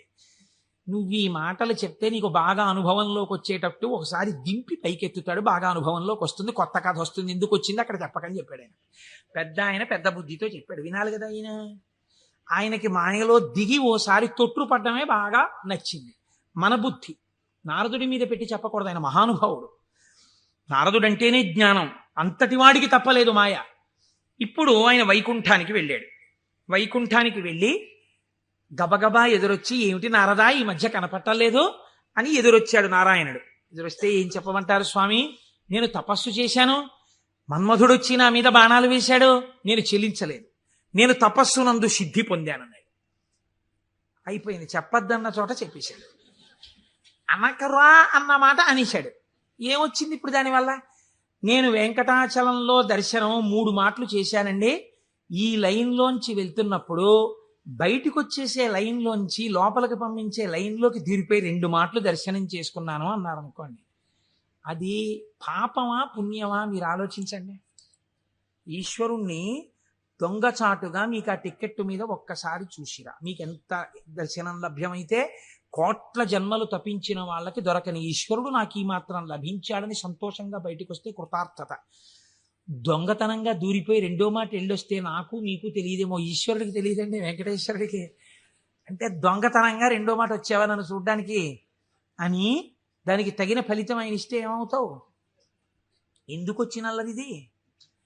ఇవే అక్కర్లేని పనులు, చెయ్యొద్దన్న పనులు చేయడం అంటే ఇలాగే ఉంటాయి.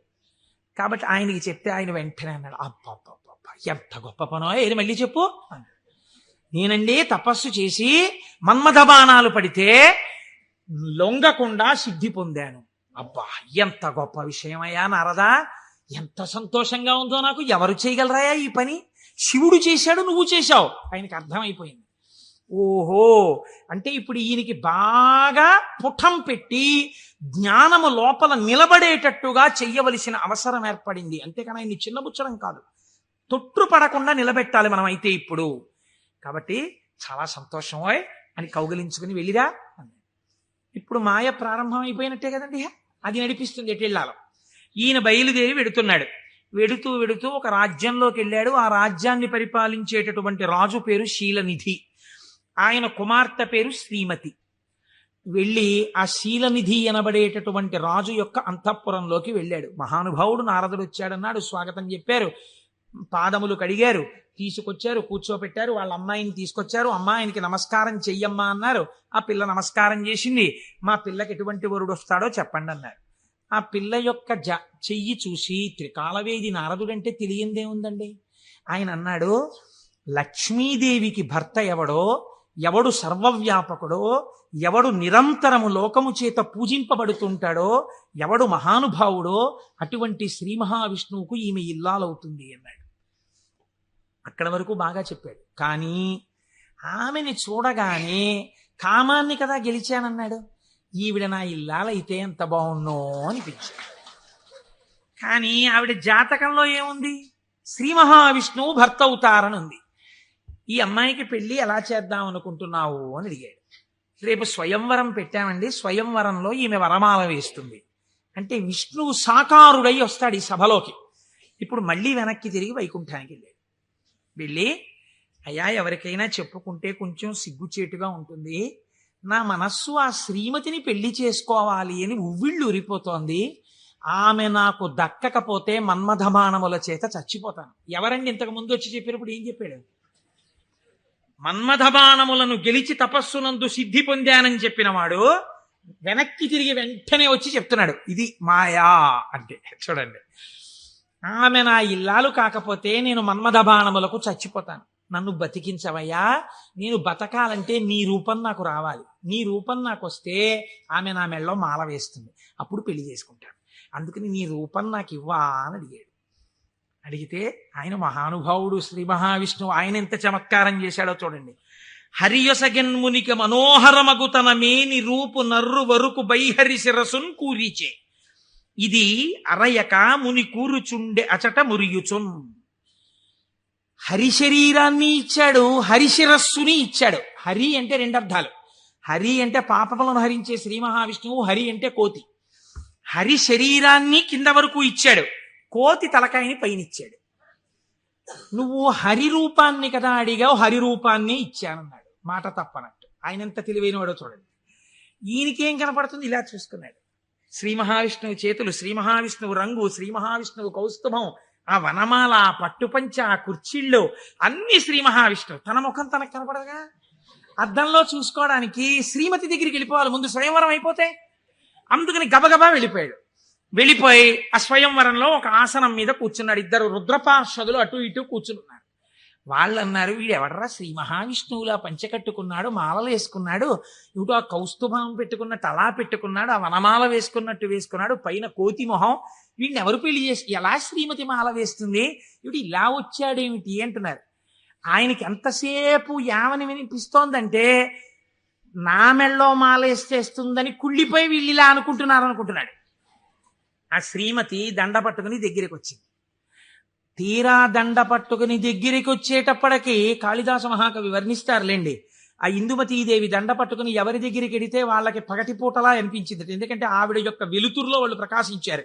ఆ తర్వాత కొంచెం ముందుకెళ్ళేటప్పటికి ఆవిడ వెళ్ళిపోయింది, వీళ్ళు చీకట్లో ఉండిపోయేవారు. నాకు కొన్ని ఆశ్చర్యంగా ఉంటాయి. నేను ఇంట్లోకి వెళ్ళేటప్పటికి కరెంటు పై చీకటిగా ఉంది. మా అమ్మాయి ఒక ఛార్జింగ్ లైట్ పట్టుకుని వచ్చి ఆ వెలుతురులో, నాన్నగారండి మిమ్మల్ని నేను వెలుతురులోకి తీసుకొస్తున్నాను అంది. చాలా గొప్ప మాట అమ్మా అన్నాను. అంటే ద్వంద్వార్థములతో మాట్లాడింది. చాలా సంతోషం తల్లి, ఫోన్లే నా కూతురి చేత నేను వెలుగులోకి వచ్చినా చాలా గొప్పవాడినే కదా. అందుచేత ఆయన అలా ఆ శ్రీమతి దగ్గరికి వచ్చింది. దగ్గరకు వస్తే నాకే మాల వేస్తుంది అని సంతోషపడిపోయాడు ఆయన. ఆ పాపం నా శిరస్సు అందదేమో అని కొంచెం వంచాడు. ఆవిడ ఇలా చూసి భృకుటి ముకులించి, ఏమిటి కోతి శిరస్సు ఏమిటి, ఈ రూపం ఏమిటి అనుకుని వెళ్ళిపోయాడు. ఈలోగా రావలసిన శ్రీహరి రాజకుమారుడి వేషంలో వచ్చాడు. ఆవిడ గుర్తుపట్టింది, మాల తీసుకెళ్లి శ్రీమన్నారాయణుడి మెడలో వేసేసింది. ఈవిడ్ని తీసుకుని ఆయన చక్కబోయాడు వైకుంఠానికి. ఈయనకి ఎక్కడ లేని బాధ కలిగింది. ఈలోగా పక్కనున్న రుద్రపార్షదులు ఇద్దరు అన్నారు, ఏమయ్యా నీకు ముందే చెప్పాం, కోతి మొహం వేసుకుని సభలోకి వచ్చావేమిటయ్యా అని, నిన్ను ఎవరు పెళ్లి చేసుకుంటారనుకున్నావయ్యా అన్నారు. అనేటప్పటికీ వాళ్ళిద్దరికీ కూడా మీరు రాక్షసయోనుల యందు జన్మించెదరుగాక అని చెప్పించాడు. తప్పెవరిది? ఒప్పు చెప్పిన వాళ్ళెవరు? ఒప్పు చెప్పిన వాడికి తపఫలితంతో శాపం ఇచ్చాడు. మాయా ప్రభావము కామక్రోధముల యందు ఎలా తిప్పుతుందో చూడండి. శపిస్తే వాళ్ళెటువంటి స్థితిలో ఉన్నారు? ఇదంతా శివేచ్ఛ అని వాళ్ళు నమ్మారు. ఇది పరమభక్తి. వాళ్ళకి ఆ కష్టమే వచ్చినా ఇది కూడా ఈశ్వర శాసనమే అనుకున్నారు. వారులు జ్ఞానధనము చేకూరిన వారౌటమదిని కుందకయే శివేచ్ఛారీతి నడచునని అన్నారదునిన్ దూరరైరి నడచి రెసటికో. వాళ్ళు ఇదేమిటయా మమ్మల్ని ఇలా శపించావు, నువ్వు కోతి మొహం పెట్టుకుని వచ్చి అని చెప్పి తిరిగి శపించకుండా ఇది కూడా శివేచ్ఛే అని వాళ్ళు వెళ్ళిపోయారు. వాళ్ళు మహాజ్ఞానులు. ఇప్పుడు ఈయన గబగబా మళ్ళీ వైకుంఠానికి వెళ్ళాడు. వైకుంఠానికి వెళ్ళి, ఎంత పనిచేశావయ్యా శ్రీమన్నారాయణ, నీ రూపం నాకు ఇమ్మని అడిగాను, హరి రూపం ఇమ్మని అడిగితే హరి రూపం, హరి శిరస్సు, కోతి శిరస్సు పెట్టావు. దానివల్ల శ్రీమతిని నువ్వు పెళ్లి చేసుకున్నావు, నాకు కాకుండా చేశావు. నన్ను ఎంత అవమానాలు పాలు చేశావు. ఇది రేపు పొద్దున శివపురాణంలోకి ఎక్కేస్తుంది. ఓ చేతకాని కోటేశ్వరరావు చెప్పడం మొదలెట్టేస్తాడు. నా బతుకు బజార్లో పెట్టేశావు నిన్ను వచ్చి అడిగినందుకు. ఎంత రహస్యంగా అడిగాను, దానికి ఎంత కథ సృష్టించావు. చూడు నా కడుపు ఎంత మండిపోతుందో. మరియున్ వానర ముఖమును సరియని నాకిచ్చినట్టి చందమునకు వానరులే శరణం బౌదురు నరుడవు నీ వగుచు వగగ నంగల అవని. నీవు ఒకానొక నాడు నరుడవై పుట్టి అందచందాలు కలిగిన భార్య దూరమైపోతే అరణ్యంలో పడి ఏడిస్తే ఈ కోతి ముఖం ఉన్న వాళ్లే వచ్చి సహాయం చేసి నీ భార్యతో నిన్ను కలుపుతారు, నిన్ను శపిస్తున్నానన్నాడు. మహానుభావుడు కనుక శ్రీమన్నారాయణుడు దాన్ని కూడా లోకానికి ధర్మ మార్గం నేర్పడానికి రామావతారమునందు సీతావియోగంగా తీసుకున్నాడు. ఇప్పుడు ఈ శాపవచనాన్ని కూడా విడిచిపెట్టేశాడు. ఇద్దరిని శపించేశాడు, భగవంతుణ్ణే శపించాడు, రుద్రపార్షదుల్ని శపించాడు, కామమునకు వశుడయ్యాడు. ఇప్పుడు స్వస్థత కలిగింది. ఏమిటి నేను పొందింది అనుకున్నాడు. చిచ్చి చిచ్చి, ఎక్కడి నా జన్మ, ఎక్కడి తపస్సు, ఎక్కడి మహతి. ఆనాడు శంకరుడు చెప్పాడు, నేను గెలిచానని అనద్దు, ప్రత్యేకించి వైకుంఠంలో ఈ మాట చెప్పకు సుమా అని చెప్పాడు ఆయన. అక్కడే చెప్పాను. కాబట్టి శివవాక్కు గురువాక్కు, ఏది అనకురా, ఏదైనా ఈశ్వరుడు ఇచ్చాడను నీకు ఇబ్బంది ఉండదు. అంటే వీడు ఏదైనా సాధించేటప్పటికి నాది అంటాడు, ఏదైనా పోయేటప్పటికి దిక్కుమాల దేవుడు ఏం చేశాడు నాకంటాడు. రెండూ పాపకర్మలే. కాబట్టి ఇప్పుడు ఆ మాయ తొలగింది. ఇప్పుడు శ్రీమన్నారాయణుడిని చూసి అన్నాడు, ఎట్లు మహాత్మా, నిన్ను శపించిన దోషము నాకు బాయు, నీ వెట్లు భరించి యొందగల వీచెడు తాపసి ఏవయైన ఈ తిట్లు సహింపరానివిక, తీండ్రపుటల్కను ముక్క ముక్క యౌనట్లుగా నన్ను చెండదగు, అండజకేతన చక్రధార చేన్. యుక్తాయుక్త విచక్షణ మరిచి నేను మాట్లాడినటువంటి మాటలకి నా యొక్క నాలుకని ముక్కలు ముక్కలుగా కత్తిరించెయ్యాలి. ఎంత మాత్రము ఇంకా జాగు చెయ్యకుండా, మహానుభావ, అండచకేతన అంటే గుడ్డులోంచి పైకొచ్చినటువంటి గరుత్మంతుడు నీ యొక్క ధ్వజమునకు చిహ్నముగా కలిగినటువంటి వాడా, మహానుభావ, నీ చక్రధారల చేత నా నాలుకని ముక్కలు ముక్కలుగా కత్తిరించేవయా, అప్పుడు కాని నేను చేసిన పాపం పోదని కన్నీటి ధారలతో ఆయన పాదాల్ని అభిషేకించి ఆయన కాళ్ళ మీద పడ్డాడు. నారదుడు కాబట్టి అంత తొందరగా మళ్ళీ స్వస్థితిని పొందగలిగాడు. మనం కొన్ని కోట్ల కోట్ల జన్మలు తిరుగుతుంటాం. మీరు చూడండి, రామాయణంలో సీతావియోగానికి కారణమైంది ఒక రజకుడి మాట. అదే రజకుడు మళ్ళీ ద్వాపర యుగంలో రజకుడిగా వచ్చాడు. కృష్ణ భగవానుడు వెళ్ళి 4 చీరలు ఇవ్వయా, పంచెలు ఇవ్వయా, కట్టుకుంటానన్నాడు. ఎట్టట్రా మనుజేంద్ర చేలములు మీ కియ్యంబాడియే మిరలుం కట్టంబోలుదురే, పయోఘృతదది క్షీరంబులన్మెక్కి ఇట్లాడంజనుగాక, గొల్లలకు మీకి భంగి నోరారెడిన్ కట్టా ప్రణంబులు కొలుపోయదుసు మీ కంసోద్ధతిన్ బాలక. ఆయన 4 పంచెలు ఇవ్వరా అంటే వీడు ఇన్ని మాటలు మాట్లాడు. ఎట్టెట్రా, ఏంట్రా, నీకు రాజుగారి బట్టలు కావలసి వచ్చాయా? బాగా నందవ్రజంలో పాలు వెన్న తిని ఒళ్ళు కొవ్విందా? నీకు రాజు పంచెలు కావాలా? పంచె కట్టుకోవడం కాదురా, ఈ మాట తెలిస్తే కంసప్రభువుకి ఏమవుతావు తెలుసా, ముక్కలైపోతావు అన్నాడు. అంటే కృష్ణ భగవానుడు అన్నాడు, అన్నయ్యా, ఇంకొక అవకాశం ఇచ్చి చూశా, సరేనని ఒక పంచె ఇస్తే చేసిన పాపం తీసేద్దామని చూశా. యుగం మారిపోయినా వీడి బుద్ధి మారలా. ఈ తల ఇక మామూలుగా పనికిరాదు, నీ గుద్దొక్కటి గుద్ది 1000 వ్రక్కలు చేయన్నయా శిరస్సునన్నాడు. ఒక్క గుద్దు గుద్ది 1000 ముక్కలు చేశారు. నోటి మాట సంస్కారంగా ఉండాలి. మాట సంస్కారంగా ఉండడం మొదట నేర్చుకుంటే చాలా తప్పులు దిద్దబడిపోతాయి. అందుకే శివుడు చెప్పింది ఈ మాట వైకుంఠంలో చెప్పకు. నీవు ఏది చేసినా ఈశ్వర ప్రజ్ఞకి ముడిపెట్టు. నీ కొడుక్కో ర్యాంక్ వచ్చింది, ఇది ఈశ్వరానుగ్రహం అండి. మా అబ్బాయికో ర్యాంక్ వచ్చింది, నువ్వు మంచి పంచె కట్టుకున్నావు, ఈశ్వరానుగ్రహం అండి. ఓ పంచె కట్టుకున్నాను. నువ్వు ఒక ఉపన్యాసం చెప్పగలిగావు, అది పరమేశ్వరానుగ్రహం అండి. నా చేత ఒక ఉపన్యాసం చెప్పించాడు, ఈశ్వరానుగ్రహం అండి. నేను శివమహాపురాణం వినగలిగాను అను. నేనన్న మాట అన్నావా, ఇబ్బందిలోకి వెళ్ళిపోతావు. ఇది అనకు. మొదట దిద్దుకోవలసినది వాక్కు దిద్దుకో. రజోగుణ తమోగుణ భూయిష్టమైన వాక్కులు మాట్లాడకు, అవి నీ సంస్కారం అయిపోతాయి.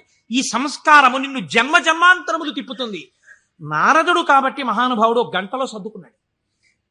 మనం ఎంతటి వాళ్ళం, మాయ ఎంత గొప్పదో చూడండి. ఇది మహేశ్వర శక్తి. ఈ మాయ ఎలా తొలగుతుంది అంటే దీనికి ఒక్కటే లక్షణం, ఆ మాయయే అమ్మవారి స్వరూపం.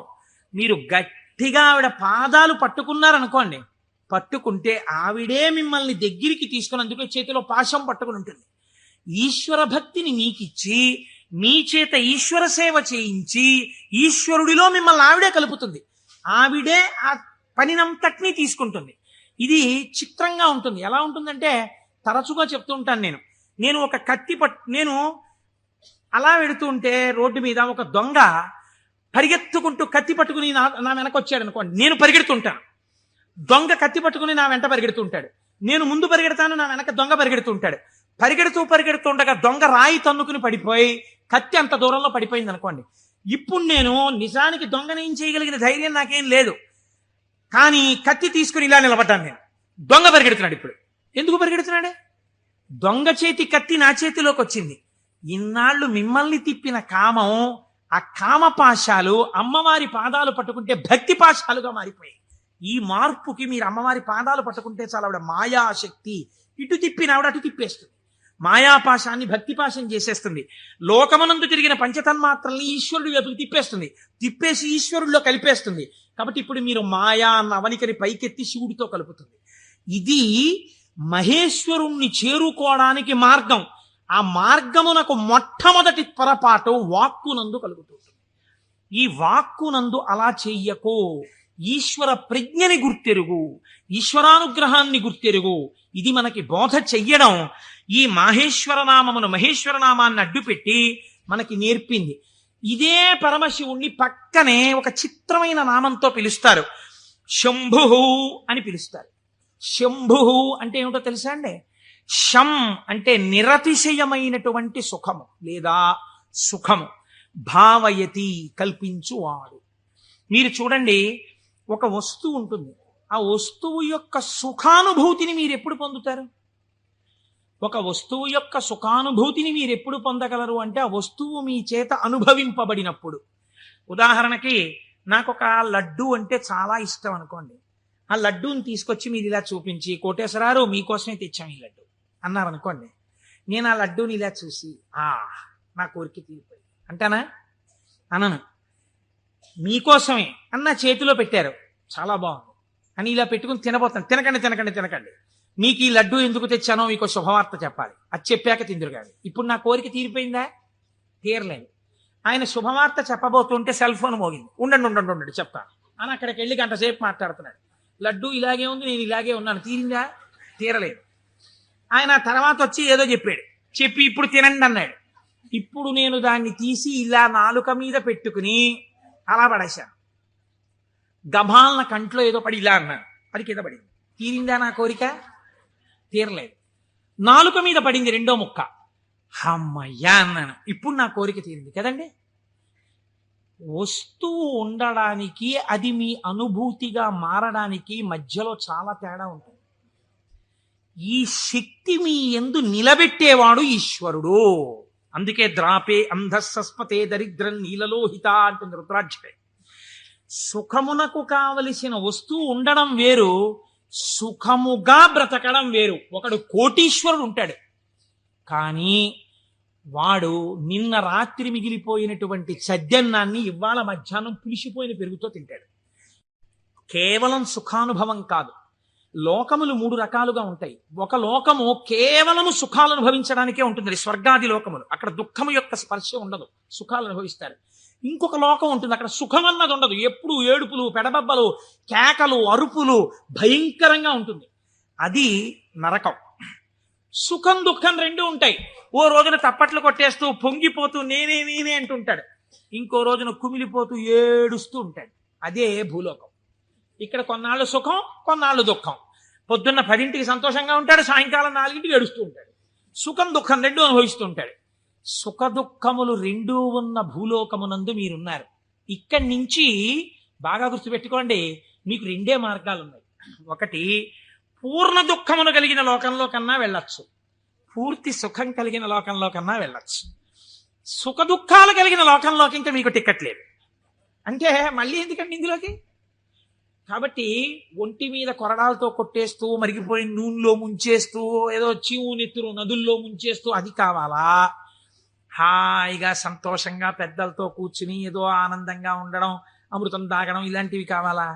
అంటే లౌకికంగా కోరుకుంటే పోనీ స్వర్గం కోరుకోండి. నరకానికి ఎడదాం అనుకోకూడదంటే మీకు ఒక లక్షణం ఉండాలి. వెంటనే మీకోటి కావాలి. ఏమిటి కావాలి? పాపము చేయకుండా ఉండుట. పాపం చేస్తే కదా నరకం. కాబట్టి పాపం చెయ్యకూడదు. ఇది సంభావయతి, మంచి భావములను ఇచ్చుట.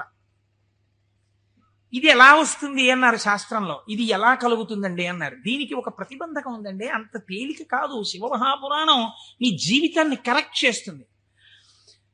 మీరు చూడండి, ఒక తేలిక మాట, ఒక వెలితి మాట ఒకటి మనం మాట్లాడతాం. కోటేశ్వరారు చతుర్ముఖ బ్రహ్మగారు మేము లలాటం మీద రాసేసాడండి, రామాయణం చెప్పు, భాగవతం చెప్పు, శివపురాణం చెప్పని చెప్పేస్తారు మీరు. మా లలాటం మీద రాసేసాడు, చీకటి పడేటప్పటికీ మాకు ఎటో లాగేస్తుంది మనస్సు వెళ్ళిపోమ్మని, అందుకని మేము రామ్ పురాణానికి అంటాడు ఒకడు. అది తప్పు. అలా ఉండమని చెప్పలేదు శాస్త్రం. తిలకధారణము అన్న మాట ఎందుకు ఇచ్చారో తెలుసా అండి? మీ యొక్క ఆలోచన సరళిని మార్చుకొని గత జన్మలుగా తరువుకొస్తున్న వాసనలని జయించడానికి, మీకు పార్వతీ పరమేశ్వరుల అనుగ్రహం కలగడానికే మీరు విభూతి తీసుకుని లలాటమునందు పెట్టుకుని బొట్టు తీసుకుని ఆజ్ఞాచక్రం మీద పెట్టుకుంటారు. ఇప్పుడు పార్వతీ పరమేశ్వరులు మీ లలాటమునందు వసించి ఉన్నారు. దీనివల్ల ఏం జరుగుతుంది అంటే, లలాట లిఖితారేఖ పరిమాస్త్రం నశక్యతే, ఇది కదా సామాన్య సిద్ధాంతం. బ్రహ్మగారు రాసిన రాత మారదు.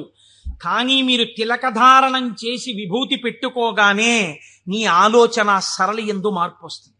ఎందుకు వస్తుందో తెలుసా అండి? మీరు చూడండి, ఒక ఆయన దగ్గరికి మీరు వెళ్ళేటప్పటికీ ఇలా విభూతి పెట్టుకుని ఇంత బొట్టు పెట్టు కూర్చున్నాడు అనుకోండి, ఈయన అడిగితే కొంచెం సౌమ్యంగా చెప్తారేమో అనిపించేస్తుంది మీకు గబుక్కుని వెంటనే. ఏమీ లేకుండా కొరకొర చూస్తున్నాడు అనుకోండి, బాబా ఆయన దగ్గరికి ఎందుకు లేండి అనిపిస్తుంది. అసలు మీరు భస్మ బొట్టు కనపడేటప్పటికి సాత్విక ప్రవృత్తి ముఖంలో కనపడిపోతుంది. సరికదా, ఆజ్ఞాచక్రం మీద బొట్టు అమ్మవారి యొక్క అనుగ్రహం. అమ్మవారి అనుగ్రహం ఆజ్ఞాచక్రం మీద ప్రసరణం మొదలవగానే నీ బుద్ధి యందు ఆలోచన మారిపోతుంది. మారిపోయి మనం ఈ పని చెయ్యొద్దు, మనం ఎందుకు ఈ పాపం చేయడం, మనం ఇంక ఇవాళ నుంచి ఇది చెయ్యొద్దు, మనం పురాణానికి వెళ్ళిపోదాం, మనం శివాలయానికి వెడదాం, మనం వెంకటేశ్వరుడి గుడికి వెడదాం, ఎన్నాళ్ళు ఈ తప్పుడు పని చేస్తాం, మనం చెయ్యొద్దు అని మీ యందు ఒక పూనిక రావడం ప్రారంభం అవుతుంది. అందుకని ముందు శరీరమును అలంకృతం చేసి లోపల మనస్సుని సంస్కరించడం దగ్గరికి వెళ్ళారు. మీరు మనస్సుని జయించలేకపోతే. పెద్దలు ఏదో ఉత్తినే హాస్యాస్పదంగా పెట్టలేదండి ఇవేవిని. కనుక తిలకధారణ చేసి భస్మ పెట్టుకోమని చెప్పారు. ఇప్పుడు మీరు అలా చెయ్యడం ప్రారంభిస్తే ఏమవుతుంది? అలా చెయ్యడం ప్రారంభిస్తే మీకు దుఃఖమును స్వీకరించి దుఃఖము నుండి బయటపడతారు. ఇది చిత్రంగా ఉంటుంది. ఇప్పుడు మీకు ఎందుకు ఈ ఆలోచనలు, పాపభూయిష్టమైన ఆలోచనల వైపు ఎందుకు తిరుగుతోంది మనస్సు అంటే, దానికి రజోగుణ తమోగుణ ప్రవృత్తి ఉంది. 3 గుణాలు ఉన్నాయి లోకంలో, సత్వము రజస్సు తమస్సు. ఇది ఎప్పుడూ కూడా ఆయన అలాగే చెప్తాడు కానీ హాయిగా పనిచేసేట్టు ఎంత సుఖంగా ఉంటుంది, ఒంట్లో ఓపిక ఉన్నప్పుడు చేయాలి, ఆయనకి ఏముంది అలాగే చెప్తాడు, అలా చెప్తా అలా చేస్తూ కూర్చుంటా ఏంటి, సుఖంగా అనుభవించు అంటుంది. ఎందుకు ఆ పురాణం, దిక్కుమాలిన పురాణం, హాయిగా టీవీ చూడు, మంచి ఎపిసోడ్ వస్తుంది ఇవాళ అంటుంది. ఈ బోధని జయించగలగడానికి ఈ త్రిగుణములు బాధాకరములు. మీరు ఉన్నతిని పొందకుండా బాధిస్తున్నాయి. ఉన్నతిని పొందకుండా బాధించేటటువంటి త్రిగుణముల యొక్క బాధ నుంచి మీరు బయటపడడానికే మీరు సంసారం అనే కొత్త బాధనించుకున్నారు. సంసారం బాధ అండి. సంసారం సాగరం దుఃఖం. సంసారం అంత తేలికని శాస్త్రం చెప్పలేదు. అందులో తరించడానికి చాలా కష్టం, దాని మార్గం తెలియాలి. మరి బాధపోవడానికి బాధలోకి ఎందుకండి, మళ్ళీ బాధపోవడానికి సుఖంలోకి వెళ్ళాలి. బాధపోవడానికి బాధలోకి వెళ్ళమంటున్నారు ఏంటి మీరు అంటే, నేను మళ్ళీ ఒక ఉపమానం చెప్తాను మీకు కడుపు నొప్పిగా ఉంది, అజీర్తి చేసింది. అజీర్తి చేసి కడుపు నొప్పిగా ఉండడం బాధ. ఈ బాధ పోవడానికి మీరు ఇంకో బాధ స్వీకరించారు. ఏమిటది? ఆమదం తాగడం. ఆమదం తాగడం సంతోషంగా ఉంటుంది ఏంటి ఎవరికన్నా? ఆమదం తాగడం బాధే. కానీ మరి బాధతో కూడినటువంటి ఆమదము త్రాగుట అన్నది ఎందుకు చేశారు? కడుపు నొప్పి అజీర్తి అన్న బాధ నుంచి విముక్తమగుట కొరకు.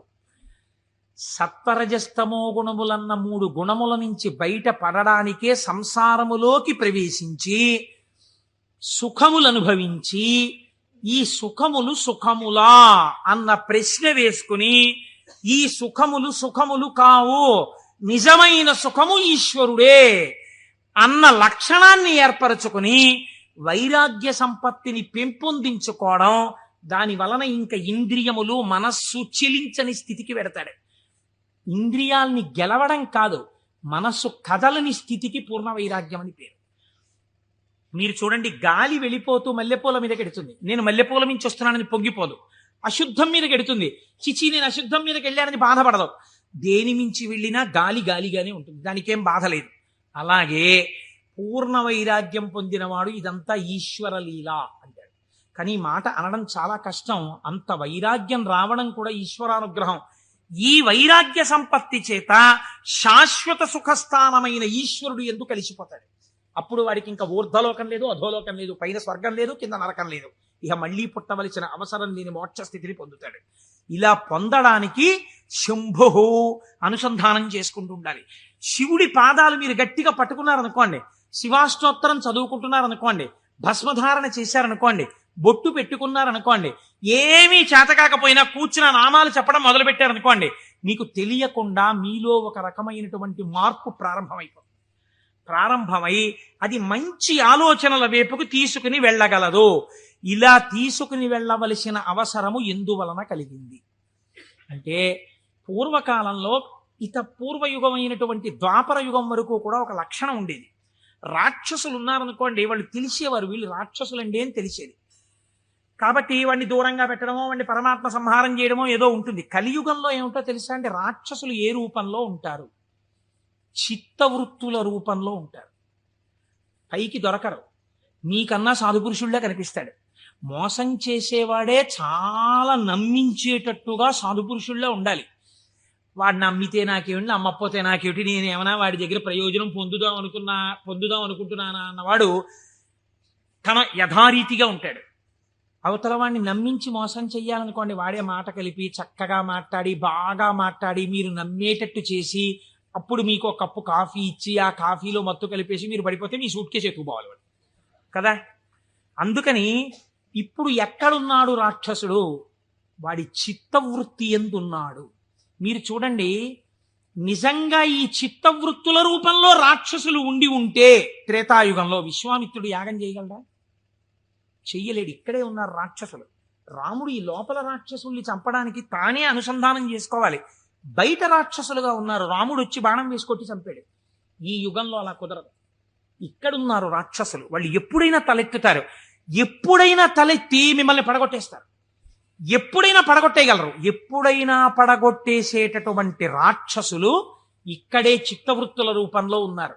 వీళ్ళని తొక్కి పట్టగలిగిన వాడెవడు? ఒక్కడే, శంభు. అందుకే ఏవం శ్రీ శంభుదేవస్య నామ్యామష్టోత్తరం శతం అంటాం. ప్రదోష వేళలో రోజు ఆ శంభునామాలు చెప్పామనుకోండి, ఆయన ఏం చేస్తాడంటే వీళ్ళని తొక్కి పెట్టి మీ భావముల యందు మంచి ప్రవాహాన్ని ఏర్పాటు చేస్తాడు. ఈ మంచి ప్రవాహము కలిగిన భావన చేత ఉన్నతిని పొందేస్తాడు. ఇప్పుడు ఈ భావన పొందినటువంటి వాడు ఎలా ఉంటాడు, ఎలా పొందుతాడు ఈశ్వరుణ్ణి అని మీరేమి అనుమాన పడిపోయి వాడు ఏమైనా పూజలు బాగా చేసేస్తాడండి, యజ్ఞయాగాదులు చేసేస్తుంటాడండి అలా అనుకోక్కర్లేదు. శంభునామాన్ని పెట్టుకుని శంభుని యొక్క అనుగ్రహం పొందిన వాడి స్థితి ఎలా ఉంటుందో తెలుసా అండి? నేను మీకు ఒక ఉదాహరణ చెప్తాను, మీరు బాగా పట్టుకోగలుగుతారు. ఇది కూడా నేను ఎక్కడి నుంచో ఎందుకు మీకు రుద్ర పశుపతి నాయనార్ అని ఒక నాయనారు ఉన్నారు. 63 మంది నాయనార్లలో మనం సాధారణంగా ఏం చేస్తాం, రుద్రం చదవండి అన్నాం అనుకోండి, సన్యాసి కూడా రుద్రం చదవాలి. సన్యాసులు కూడా రుద్రం పారాయణ చెయ్యమని శాస్త్రం విధించింది. ఎందుకో తెలుసా అండి? అభిషేకం చేయకపోయినా రుద్రాన్ని పారాయణ చేస్తే వెంటనే పాపాలు పటాపంచలవుతాయి. ఆ పశుపతి నాయనారికి ఒక లక్షణం ఉండేది. ఆయన రోజు కూర్చుని రుద్రాధ్యాయం చదువుతూ ఉండేవాడు. చదువుతున్నప్పుడు ఆయనకు ఒక అనుమానం వచ్చింది. ఏమిటా అనుమానం? అందులో మేఘ్యాయచ విద్యుచ్చాయచ వృక్షాయచ హరిత్యాయచ లోప్యాయచ ప్రవాహ్యాయచ ఫేన్యాయచ సికత్యాయచ ఈ మాటలు ఉన్నాయి. ఇవన్నీ ఈశ్వరుడే అన్నారు. అంటే నీరు ఈశ్వరుడు, నీటి మీద నురుగు ఈశ్వరుడు, చెట్టు ఈశ్వరుడు, చెట్టు మీద పిట్ట ఈశ్వరుడు, చెట్టులో ఆకుపచ్చతనం ఈశ్వరుడు. మనం ఏం చేస్తాం? మేము అభిషేకం చేయించుకుంటున్నామండి అని వెళ్ళి కూర్చుంటాం. శివాలయంలో ఉన్న అర్చక స్వామి ఏదో మహన్యాసం అని చెప్పి నా రుద్రమచ్చ ఎత్తుని పాప ఆయన మహన్యాసం చేయిస్తాడు. చేయించిన తర్వాత మీరేవో పాలు పెరుగు పంచదార పళ్ళరసాలు పట్టుకెడతారు. ఆయన రుద్రాధ్యాయం చదువుతూ పోసేస్తాడు. పోసి అభిషేకం చేస్తుంటాడు. మీరేం చేస్తారు? మీకు అది ఏమిటో తెలియదు కదా, అర్థం కాదు. అర్థం కాకపోవడం వల్ల తేలిగ్గా వచ్చేది ఏంటంటే నిద్ర. కాబట్టి చాలా అమరికగా మనకి దొరికేది ఏమిటంటే, బ్రహ్మదండం మహర్షులకు ఎలా ఉంటుందో అలా మోచేతిని తొడకి పెట్టి ఈ చేతిని ఇలా పెట్టి చక్క చెంప చేస్తే చాలు, అలా పడుకోవచ్చు, నిద్రపోతాడు. మళ్ళీ ఆయన ఎక్కడో గంట ఏదో కొడతాడు, కొడితే తెలివి వస్తుంది. తెలివి వచ్చాక మళ్ళీ పాపం తాపత్రయం ఉండదని నేను అన్నాం. మళ్ళీ ఓసారి లేచి ఏదో చేస్తున్నాడు, అల్లరవుతోంది మళ్ళీ అని చెప్పేసి కాసేపు మళ్ళీ పడిపోతాడు. దీని వలన ఏమైనా ప్రయోజనం ఉందా? మీరు చేసిన అభిషేకమునందు నేను ఇలా అడిగానని మీరు ఏమనుకోకండి, నన్ను మన్నించండి. ఒక మెట్టు పైకెక్కడానికి కాలు ఇలా ఏమైనా లేచిందా మీకు ఉపాసనలో? అంటే నేను అభిషేకం చేయించుకోవద్దని, శివాలయానికి వెళ్ళొద్దని నేను చెప్పట్లా, చేయించుకోవాలి అరిష్టం పోవడానికి. కానీ మీ ఉపాసనలో మీరు ఓ మెట్టు ఎక్కారా? కాదు కదా. ఇది రుద్రం పారాయణ చేయడం అంటే ఇది. ఆయన అన్నాడు, ఆ నాయనారు ఆయనకు ఒక చిత్రమైనటువంటి ఆలోచన వచ్చింది. ఆయన తిరుమలయార్ అనబడేటటువంటి ప్రాంతంలో ఉండేవాడు. ఆయన ఈ రుద్రం చదివి చదివి చదివి చదివి అన్నాడు, ఆకాశం ఈశ్వరుడు, మేఘం ఈశ్వరుడు, నీరు ఈశ్వరుడు, నురుగు ఈశ్వరుడు, చెట్టు ఈశ్వరుడు, పిట్ట ఈశ్వరుడు. కాబట్టి నేను ఇంట్లో కూర్చుని ఇవన్నీ చెప్తుంటే ఉపయోగం ఏంటి? నేను ఈశ్వరుడిలో చేరిపోయి ఈశ్వరానుభూతిని పొందుతానన్నాడు. ఓ రోజు తెల్లవారకట్ట ఎవ్వరికీ చెప్పకుండా లేచి 4 గంటలకో వెళ్ళిపోయాడు బయటికి, ఊరి బయటికి వెళ్ళిపోయాడు. ఆ కొండ మించి ఒక సెలయేరు జాలువారుతోంది. గబగబా వెళ్ళాడు. ఆ సెలయేట్లో నడుంలోతు నీళ్లలో నించున్నాడు. నించుని చెట్టు వంక చూశాడు. నిశ్శబ్దంగా ఉంది వాతావరణం. ఆ కొండ కనపడింది, చెట్లు కనపడ్డాయి, చెట్ల యొక్క ఆకుపచ్చని కొమ్మలు కనపడ్డాయి. అంత నిశ్శబ్దంలో గలగల పారుతున్నటువంటి సెలయేటి శబ్దం వినపడుతోంది. ఆ నీటి మీద వెళ్ళిపోతున్న నురుగు కనపడింది. ఆయన వెంటనే ఆ ఒంటికి తగిలిన చల్లతనంలో ఈశ్వరుడు కౌగిలించుకున్న అనుభూతిని పొందాడు. ఇది ఈశ్వరుడు కదా, నేనిప్పుడు ఈశ్వరుడిలో ఉన్నాను నీటిలో. కాబట్టి నేను నా కళ్ళతో చూస్తున్న మేఘం ఈశ్వరుడు, నేను మొలలోతులో ఉన్నది ఈశ్వరుడు, ఇలా వెడుతున్నది ఈశ్వరుడు, నేను చూస్తున్న ఆ కదులుతున్న ఈశ్వరుడు. నాకు ఇంట్లో చదువుతున్నప్పుడు అలా బిగిసిపోయినట్టుగా ఉన్న ఈశ్వరుడు కనపడేవాడు. ఇప్పుడు ఇన్ని చేతులతో కాళ్లతో కదులుతూ నన్ను కౌగిలించుకున్నాడు ఈశ్వరుడు అని గట్టిగా గొంతెత్తి నమ పేన్యాయ చ శిఖత్యాయ చ ప్రవాహ్యాయ చ వృక్షాయ చ హరిత్యాయ చ లోప్యాయ చ అని పారాయణ చేశాడు. ఆ పారాయణ చేస్తూ ఆనందం అనుభవించేసి బయటికి రాలేక బయటికి వచ్చేవాడు. బయటికి వచ్చి ఒళ్ళు తుడిచేసుకుని పొడి బట్ట కట్టుకుని ఇంటికి వెళ్ళిపోయేవాడు. మళ్ళీ మధ్యాహ్నం అయ్యేది. ఆ చెరువు దగ్గరికి వెళ్ళి సంధ్యావందనం చేసుకుంటాననేవాడు. మళ్ళీ వెళ్ళిపోయేవాడు. వెళ్ళిపోయి మళ్ళీ అందులో నించునేవాడు. మళ్ళీ శివుడు అబ్బా కదులుతున్నాడు. అవుగో అవే ఆయన చేతులు, నా స్వామి ఇలా ఇలా అంటున్నాడు, చేతులు ఊపుతున్నాడు, రా రా రా అని పిలుస్తున్నాడు, అవే కొమ్మల రూపంలో ఊగుతున్నాయి. నా స్వామి ఇదిగో ప్రవహిస్తున్నాడు. నా స్వామి వేదం ఋషులకి చెప్పినప్పుడు ఇలాగే వినపడి ఉంటుంది, అదిగో ఝరి శబ్దం వినపడుతోంది అన్నాడు. మొన్న మేము తిరుమల వెళ్ళి పాండవుల తీర్థం కింద దగ్గర కూర్చుంటే వెనకాతల నుంచి నదీ ప్రవాహం వెడుతుంటే చప్పుడు వచ్చింది. కాసేపు ఆగి మీరు ఆ శబ్దాన్ని వినండి అన్నాను నేను. ఆ వినండి అనడం వెనకాతల నా భావన అదే. ఇప్పుడు ఈశ్వరుడు చెప్తున్నటువంటి వేదం ఋషులకు ఎలా చెవుల్లో వినపడిందో అలా నాకు ఈశ్వరవాణి వినపడుతోంది అన్నాడు. మళ్ళీ నిలబడిపోయాడు. మళ్ళీ నమ సోమాయ చ రుద్రాయ చ నమస్తామ్రాయ చ అరుణాయ చ నమ శంగాయ చ పశుపతయే చ నమ ఉగ్రాయ చ భీమాయ చ అంటూ మళ్ళీ రుద్రం చదువుతూ మళ్ళీ అంతటా ఈశ్వరుడే నన్ను గట్టిగా పట్టుకున్నాడు నీళ్లలోని. అదే ఈ చల్లతనం. ఎంత చల్లగా ఉంటాడో మా స్వామి. ఒంటి నిండా చల్లటి పాములు, చంద్రమౌళి, ఆ గంగా చల్లగా ఉంటాడు కదా, చల్లగా నన్ను పట్టేసుకున్నాడు. బాబోయ్ ఎంత గట్టిగా పట్టుకున్నాడో అన్నాడు. నీళ్లలో మునిగానం లేదు, ఈశ్వరుడు నన్ను గట్టిగా పట్టుకోవడం వల్లే నాకు ఇంత చల్లగా ఉందన్నాడు. ఈశ్వరుడు పట్టుకోవడం వల్ల అబ్బా నాకు ఎంత సంతోషంగా ఉందో అన్నాడు. ఈ సంతోషంలో రుద్రం చెప్తున్నానన్నాడు. అవుగో ఇలా చేతులు ఊపుతున్నాడన్నాడు. అంత ఈశ్వరుణ్ణి చూస్తున్నాడు. చూస్తూ పొంగిపోతూ ఆ రుద్రం తడబడిపోతూ చెప్పేవాడు. మళ్ళీ పైకి వచ్చేవాడు, పొడిబట్ట కట్టుకునేవాడు, వెళ్ళిపోయాడు.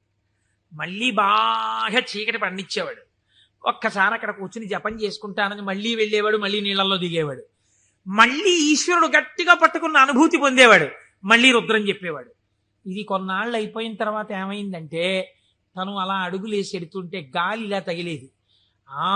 కాళహస్తి నుంచి వాయులింగ రూపుడైన నా స్వామి వచ్చి నన్ను ఒక్కసారి ఇలా పిలిచి కోటేశ్వరరావు ఒకసారి పలకరిద్దామని వచ్చాను కాళహస్తి నుంచి అంటున్నాడు.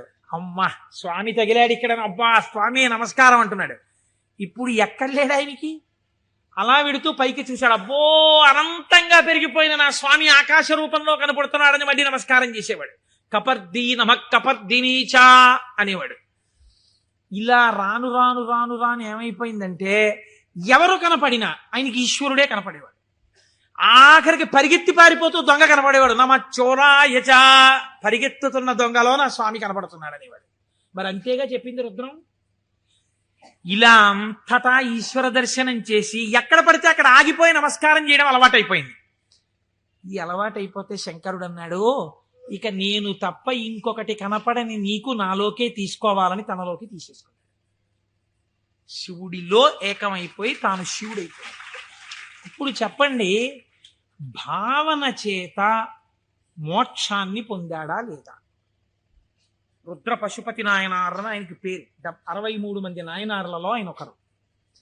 మీరు అలా కూర్చుని ఏవో పదార్థాలు అట్టుకుని ఓం నమో నమస్తే అస్తు భగవన్ విశ్వేశ్వరాయ మహాదేవాయ త్రయంబకాయ త్రిపురాం తకాయ త్రికాగ్నికాలాయ కాలాగ్ని రుద్రాయ నీలకంఠాయ మృత్యుంజయాయ సర్వేశ్వరాయ సదాశివాయ శ్రీమన్మహాదేవాయ నమః అంటూ ఎన్ని పాలు పోసినా ఎన్ని నీళ్లు పోసినా ప్రయోజనం లేదని నేను అన్నా. కానీ ఏమి రమించింది మీ మనస్సు? నీటిలో నిలబడిన వాడికి రుద్రం అనుభూతిలోకి వచ్చేసింది. మనకెక్కడొచ్చింది అనుభూతి? ఒక ఏటి గలగలల యొక్క శబ్దంలో మీరు ఈశ్వరుణ్ణి అనుభవించగలగాలి. ఒక పిట్ట పాటలో మీరు ఈశ్వరుణ్ణి అనుభవించగలగాలి. మీకు తగిలిన గాలిలో ఈశ్వరుణ్ణి అనుభవించగలగాలి. ఇది సంభావయతి. ఇప్పుడు ఏమైంది? నిరతిశయ సుఖప్రదాతయ్యి ఉన్నాడు. ఈ మాటలు చెప్పి చిత్తవృత్తులైనటువంటి రాక్షస స్వరూపాల్ని తొక్కి పెట్టడానికి ఇలా నేను దక్షిణామూర్తిగా కూర్చుంటే ఆనాడైతే అర్థమైంది, కానీ ఇవాళ అర్థం కాదు లోకానికి. అందుకుని నేను లేచి తిరగాలి, తిరిగి లోకానికి బోధ చెయ్యాలి. బోధ చేసి నేనే శంభుస్వరూపమై లోకాన్ని శివుడి వైపుకి తిప్పాలనుకున్నట్టు ఒక ఆయన. ఎవరైనా దక్షిణామూర్తి మౌనాన్ని విడిచిపెట్టేట. విడిచిపెట్టి మహానుభావుడు ఎలా నడిచి వెళ్ళాడు అన్నారు.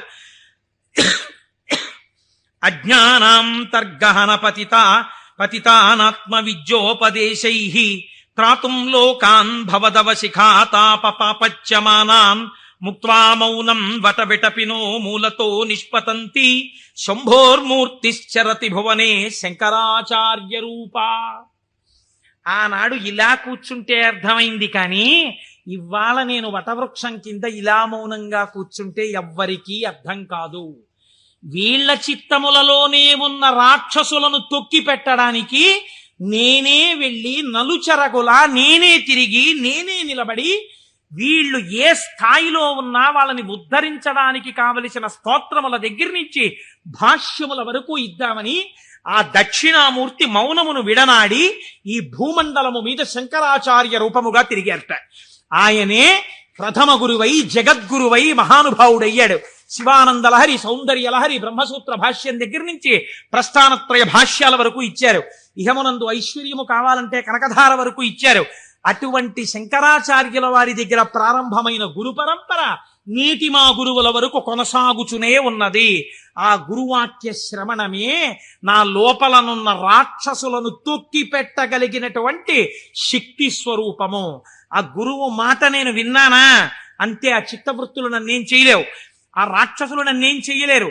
సంభావయతి, నా యందు మంచి భావములు ప్రవేశించి ఈశ్వరాభిముఖుడనై శం నిరతిశయ సుఖస్వరూపమైన శివుని యందు కలిసి నేనే శివుడనగుచున్నాను.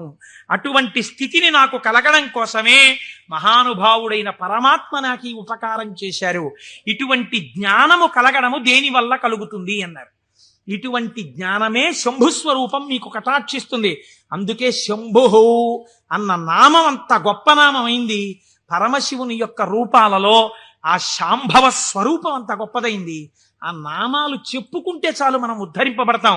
అందుకే కదా ప్రతిరోజు ప్రదోష వేళ చెప్పుకుంటున్నాం.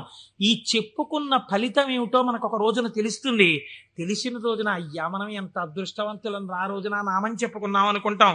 మనకి పెద్దలు ఒక మాట చెప్తారు, శరీరమునందు ఆరోగ్యం లుప్తమవుతోంది అనుకోండి, ఆరోగ్యము మళ్ళీ పొందికగా కుదరాలంటే ఒక్కరి వలన మాత్రమే కుదురుతుంది.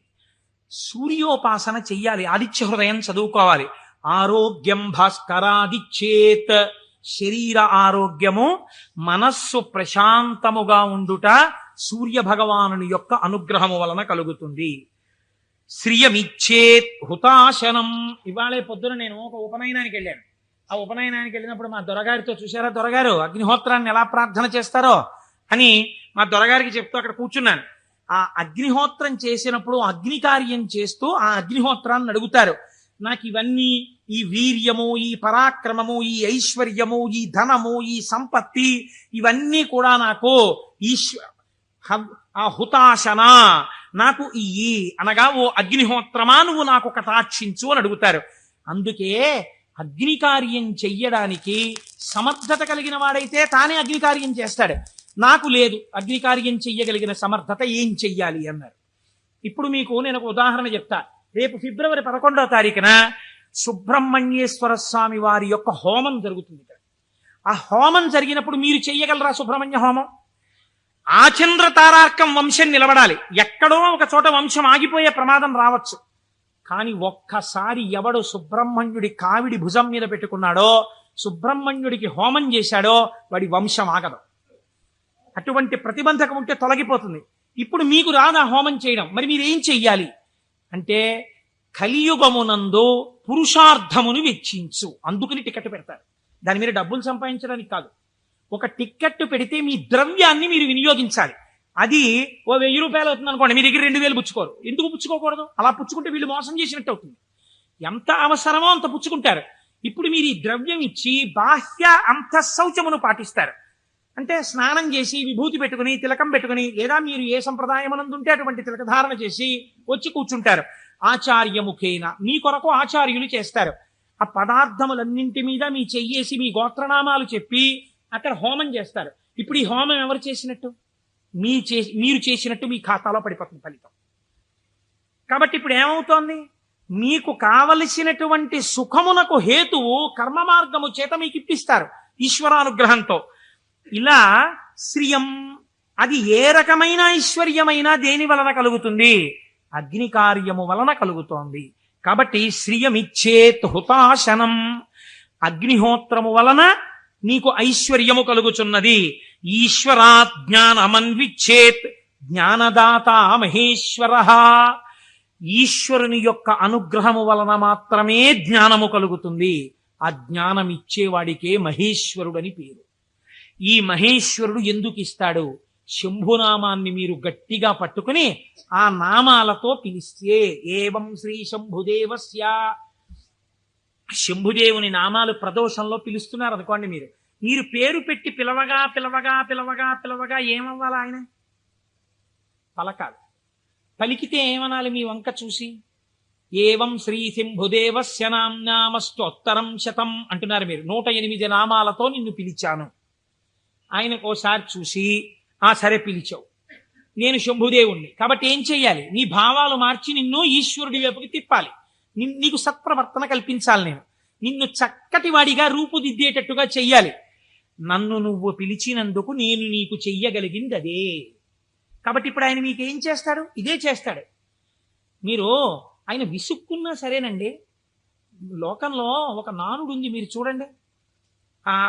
అమ్మా అమ్మా అమ్మా అన్నారు అనుకోండి, అమ్మ అంటున్నాడు. ఏదో పోపు వేయించుకుంటూ ఉంటుంది, అంటుంది. అమ్మా అమ్మా, బా ఏమిటి అమ్మా అమ్మా అమ్మా చెప్పు ఏమిటో. అమ్మ నిన్ననే కాలేజీకి వెళ్ళానా అని మొదలు పెడతావు. నువ్వు ముందు తెవులు చెప్దు కానివిలే, కాలేజ్ టైం అయిపోతుంది అవతల అని పోపెడతా. అది చిన్న బుచ్చి అంటుంది పిల్ల. అంటే ఈ పో పెట్టేసి దగ్గరికి వచ్చి, రా జడేస్తాను, ఇప్పుడు చెప్పు ఏమిటి చెప్తాననుకున్నావు. వినకూడదనుకున్నది అనేటప్పటికీ లొంగిపోయి, పోన్లే పాపం వింటే మాత్రం ఏమవుతుందని జడవేయుట అనేటటువంటి ఉపచారం చేస్తూ మరీ వింది అమ్మ. ఎందుకు వింది? 24 మాటలు అమ్మ అమ్మ అమ్మ అన్నందుకు వింది. ఎలా వింది? మీకు ఉపచారం కూడా చేస్తూ వింది. అలా మీరు రోజు ప్రదోషంలో ఏవం శ్రీ శంభుదేవస్య ని శివ శివ శివ శివ అంటే ఆయన ఏం చేస్తాడు? ఓసారో 2 సార్లు అనొచ్చు. 3వ మాట ఏమంటాడు? ఓ సర్లే ఇంక నిన్ను చక్కగా తీర్చిదిద్దుతాను, సరేనా, అందరూ పొంగిపోయేటట్టుగా నీ ప్రవర్తన మారుస్తానంటాడు. ఇలా రావడానికి 10 మాటలు ఆయన విసుక్కున్నా మనం పిలవాలి. ఆయన అలా విసుక్కునేవాడు కాడు. కాబట్టి మనం రోజు చెయ్యగలిగింది ఏటా నామం చెప్పడమే. ఈ నామము చేత మీరు శంభుని యొక్క అనుగ్రహాన్ని పొందాలి. ఇది శం, ఈ లోకంలో సుఖం దగ్గర నుంచి నిరతిశయ సుఖం వరకు, ఊర్ధ్వలోక సుఖం వరకు ఎంత సుఖం ఉందని మీరు అనుకుంటున్నారో అన్ని సుఖాల్ని మీకు ఇవ్వడం. దీన్నే కామకోటి అని పిలుస్తారు. కామకోటి అంటే కంచి కామకోటి పీఠం అంటారు. కామకోటి అంటే ఇక్కడ కోరికలు ఇవ్వడంతో మొదలుపెట్టి కోరికలు లేకుండా చేయడం వరకు తీసుకెళ్లి, ఆ తర్వాత పుణ్యం ఇచ్చి, పుణ్యము వలన ఊర్ధ్వలోక ప్రాప్తి వరకు ఇచ్చి, తర్వాత మళ్లీ తిరిగి రానవసరము లేనటువంటి పునరావృత్తి రహిత శాశ్వత శివ సాయుధ్య స్థితి అనబడేటటువంటి మోక్ష స్థితి వరకు ఇయ్యగలిగినటువంటి అంచులన్నీ ఆవిడ చేత పరిపాలింపబడుతున్నాయి. ఆవిడ అవనిక ఎత్తి ఈ కామకోటిలో నిలబెడుతుంది. ఈ కోటిలో ఏ మెట్టు మీద నువ్వు నిలబడతావో దానికి తగినట్టుగా నిన్ను నిలబెట్టడానికి ఈ నామాలు, ఆ ఈశ్వరానుగ్రహము నిన్ను రక్షిస్తున్నాయి. నీకు రుద్రపశుపతి నాయనారు వృత్తాంతం ఒక్కటి ఉదాహరణగా సరిపోలేదా? రమించిన హృదయం అటువంటి భావం ఒక్కటి కలగగానే రమించిపోయిందంతే. ప్రమాదం అంతా ఎక్కడొస్తుందో తెలుసా అండి? మీరు చూడండి, మనం లోకంలో ఒక పెద్ద పొరపాటు చేస్తుంటాం. మనస్సు యందు దోషం ఉండదు. మనస్సు ఏ స్థానాన్నైనా వెతకడం దానికి అలవాటు. మీ మనస్సు ఒక స్థానాన్ని అడుగుతుంది. అది ఏమండి, సాయంకాలం 6:30కి వెళ్ళి కాసేపు మనం కూడా నామం చెప్పుకుంటే బాగుంది. లేదు, కొన్నాళ్ళకి పురాణం అయిపోతుంది. సాయంకాలం 6:30కి వెళ్ళి శివాలయం అరుగు మీద కూర్చుని అలా గుడి యొక్క ధ్వజస్తంభం దగ్గర గంటలు, చిరుగంటలు మోగుతుంటే, పక్షులన్నీ గోళ్లకి చేరిపోతుంటే, శివాలయంలో ఉన్నటువంటి ప్రధాన అర్చకుడి దగ్గర శిష్యులు పాఠం నేర్చుకుంటుంటే, ఆయన ఒక్క మాట చెప్తే వీళ్ళు 3 మాటలు చెప్తుంటే, గుళ్ళోకి వచ్చిన వాళ్ళు గంట కొడుతుంటే, అవి వింటూ ఒక 20 నిమిషాలు కూర్చుంటే ఎంత ప్రశాంతంగా ఉంటుందో అంది మనస్సు. అంటే మీ మనస్సు ఒక స్థానాన్ని అడిగిందా లేదా? కానీ దాని గొంతు మీరు ఎక్కడ నొక్కుతారో తెలుసా అండి? ఇది 6:30కి నాన్నగారండి ఎలాగైనా సరే మనం రోజు కాసేపు ఈవినింగ్ వాక్ వెళ్దాం నాన్నగారండి, డాక్టర్ గారు మార్నింగ్ వాక్ ఏదో ఒకటి చేయమన్నారు, వెయిట్ తగ్గాలంటున్నారు నన్ను, నేనేమో తిరగలేను నాన్నగారండి, మీరు కూడా నాతో రండి అందనుకోండి. పిల్ల, లేకపోతే పిల్లాడు, లేకపోతే భార్య, లేకపోతే ఎవడో స్నేహితుడు. ఉత్తర క్షణం మీరు వచ్చిన ఒకే ఒక మంచి ఆలోచన పీక నొక్కేస్తారంతే. సరేలే గుళ్ళోకి ఇంకో మాట ఎప్పుడో వెళ్దాం, పాపం అడిగాడు కదా అని వెళ్ళిపోతారు. ఒకరోజు పొద్దున్నే కాసేపు మీరు 6 గంటలకి ధ్యానం చేసుకుంటే మీకు బాగుందనుకోండి. 6 గంటలకు అబ్బా లేచిపోతే, పొద్దున్నే 6 గంటలప్పటికి మీరు లేచిపోయి ఆ బాత్రూంలోకి వెళ్ళి పడపడ స్నానం తిరుగుతుంటే నిద్ర పట్టే వాళ్ళకి కూడా నిద్ర పట్టట్లేదు. 7 వరకు హాయిగా ఎందుకు వెళ్ళిపోయాడు? మీరు ఏది చెప్పిన మాట ఎక్కడ విన్నారు? ఇంట్లోకి రెండంటేనే రాని వాళ్ళకి ఎవడు చెప్తాడు? బయటికి వచ్చిన వాడు చెప్పేది వెళ్ళిపోమనే చెప్తాడు కదండి. కాబట్టి పట్టు విడుపు అని 2 మాటలు మనకి శాస్త్రంలో ఉన్నాయి. ఏది ఎక్కడి వరకు పట్టుకోవాలో అక్కడ వరకే పట్టుకుని ఎప్పుడు విడిచిపెట్టాలో అప్పుడు విడిచిపెట్టేయాలి. అందుకే పట్టు విడుపు ఉండాలండి అంటారు. పట్టు విడుపు అన్నటువంటి శాస్త్రం మీకు అలవాటు అవ్వకపోతే శంభుదేవుని అనుగ్రహం జీవితంలో రాదు. కొన్ని పట్టుకోవాలి, కొన్ని వదిలేస్తుండాలి. ఇది విడిచిపెట్టేయకపోతే ఇంకా నా జీవితం వెళ్ళదు, నేను అటువైపు వెళ్ళడానికి కొన్ని వదలాలను వదిలిపెడుతూ ఉండాలి. అందుకే ప్రయత్నపూర్వకంగా రాజ్యం కూడా విడిచిపెట్టి వానప్రస్థానికి వెళ్ళారు. ఈ పట్టు విడుపు అంటే అక్కడ నేర్చుకోవడానికి ఇక్కడ కూడా నేర్చుకో. ఇక్కడే రాంది అక్కడే వస్తుందిరా నీకు, నేను ఏమి విడిచిపెడతావు? పట్టుకోవడం వచ్చు, విడిచిపెట్టడం వచ్చు. పైగా అదో క్వాలిఫికేషన్లో చెప్పడం ఏంటి? నేనండి ఇంకా పట్టానంటే వదిలిపెట్టనంటాడు ఒకడు. అంటే మూర్ఖుడివి, పాతాళంలోకి పోతున్నావు, అది గొప్ప. నాకు కోపం వస్తుంది కానండి, గబుక్కున్నారన్నా పెద్దలు చెప్తే వెంటనే పక్కన పెట్టేస్తానన్నారు అనుకోండి, మీరు ఆయనకు పోల్దండి అయ్యారు. అంతేగాని నాకే గాని కోపం వచ్చిందా హరిబ్రహ్మాదులు వచ్చి చెప్పినా వినండి అంటాడు. వాళ్ళ కర్మ కాలిపోయిందా నీకు వచ్చి చెప్పడానికి? నీలోంచి వెళ్ళిపోతే చాలా చచ్చూరుకుంటావు. ఎందుకు వచ్చింది? ఏమిట వ్యగ్రత? ఎందుకు వచ్చిన మాట? కనుక నేను ఈ మాటని ఎందుకు ఇంతలా నొక్కి చెప్తున్నానో మీరు సహృదయంతో అర్థం చేసుకోండి. ఒకవేళ నా వాక్కు యందు వ్యగ్రత ఉండి ఉండవచ్చు. శంభుని అనుగ్రహము వచ్చినా గుర్తెరగగలిగి ఉండాలి. ఆ గుర్తెరగనప్పుడు వచ్చిన అవకాశము వినియోగించుకోకపోతే మరొకసారి ఈశ్వరుడు ఇవ్వడానికి ఇష్టపడడు. కనుక మనకి అటువంటి మనస్సు కూడా కావాలి. ఈశ్వరా, నీ అనుగ్రహము మాయందు ప్రసరించినప్పుడు దాన్ని నిలబెట్టుకోగలిగిన స్థితిని కూడా నీవే అనుగ్రహించు అని మనం ఆ శంభుదేవుని పాదములు పట్టి ప్రార్థన చేసి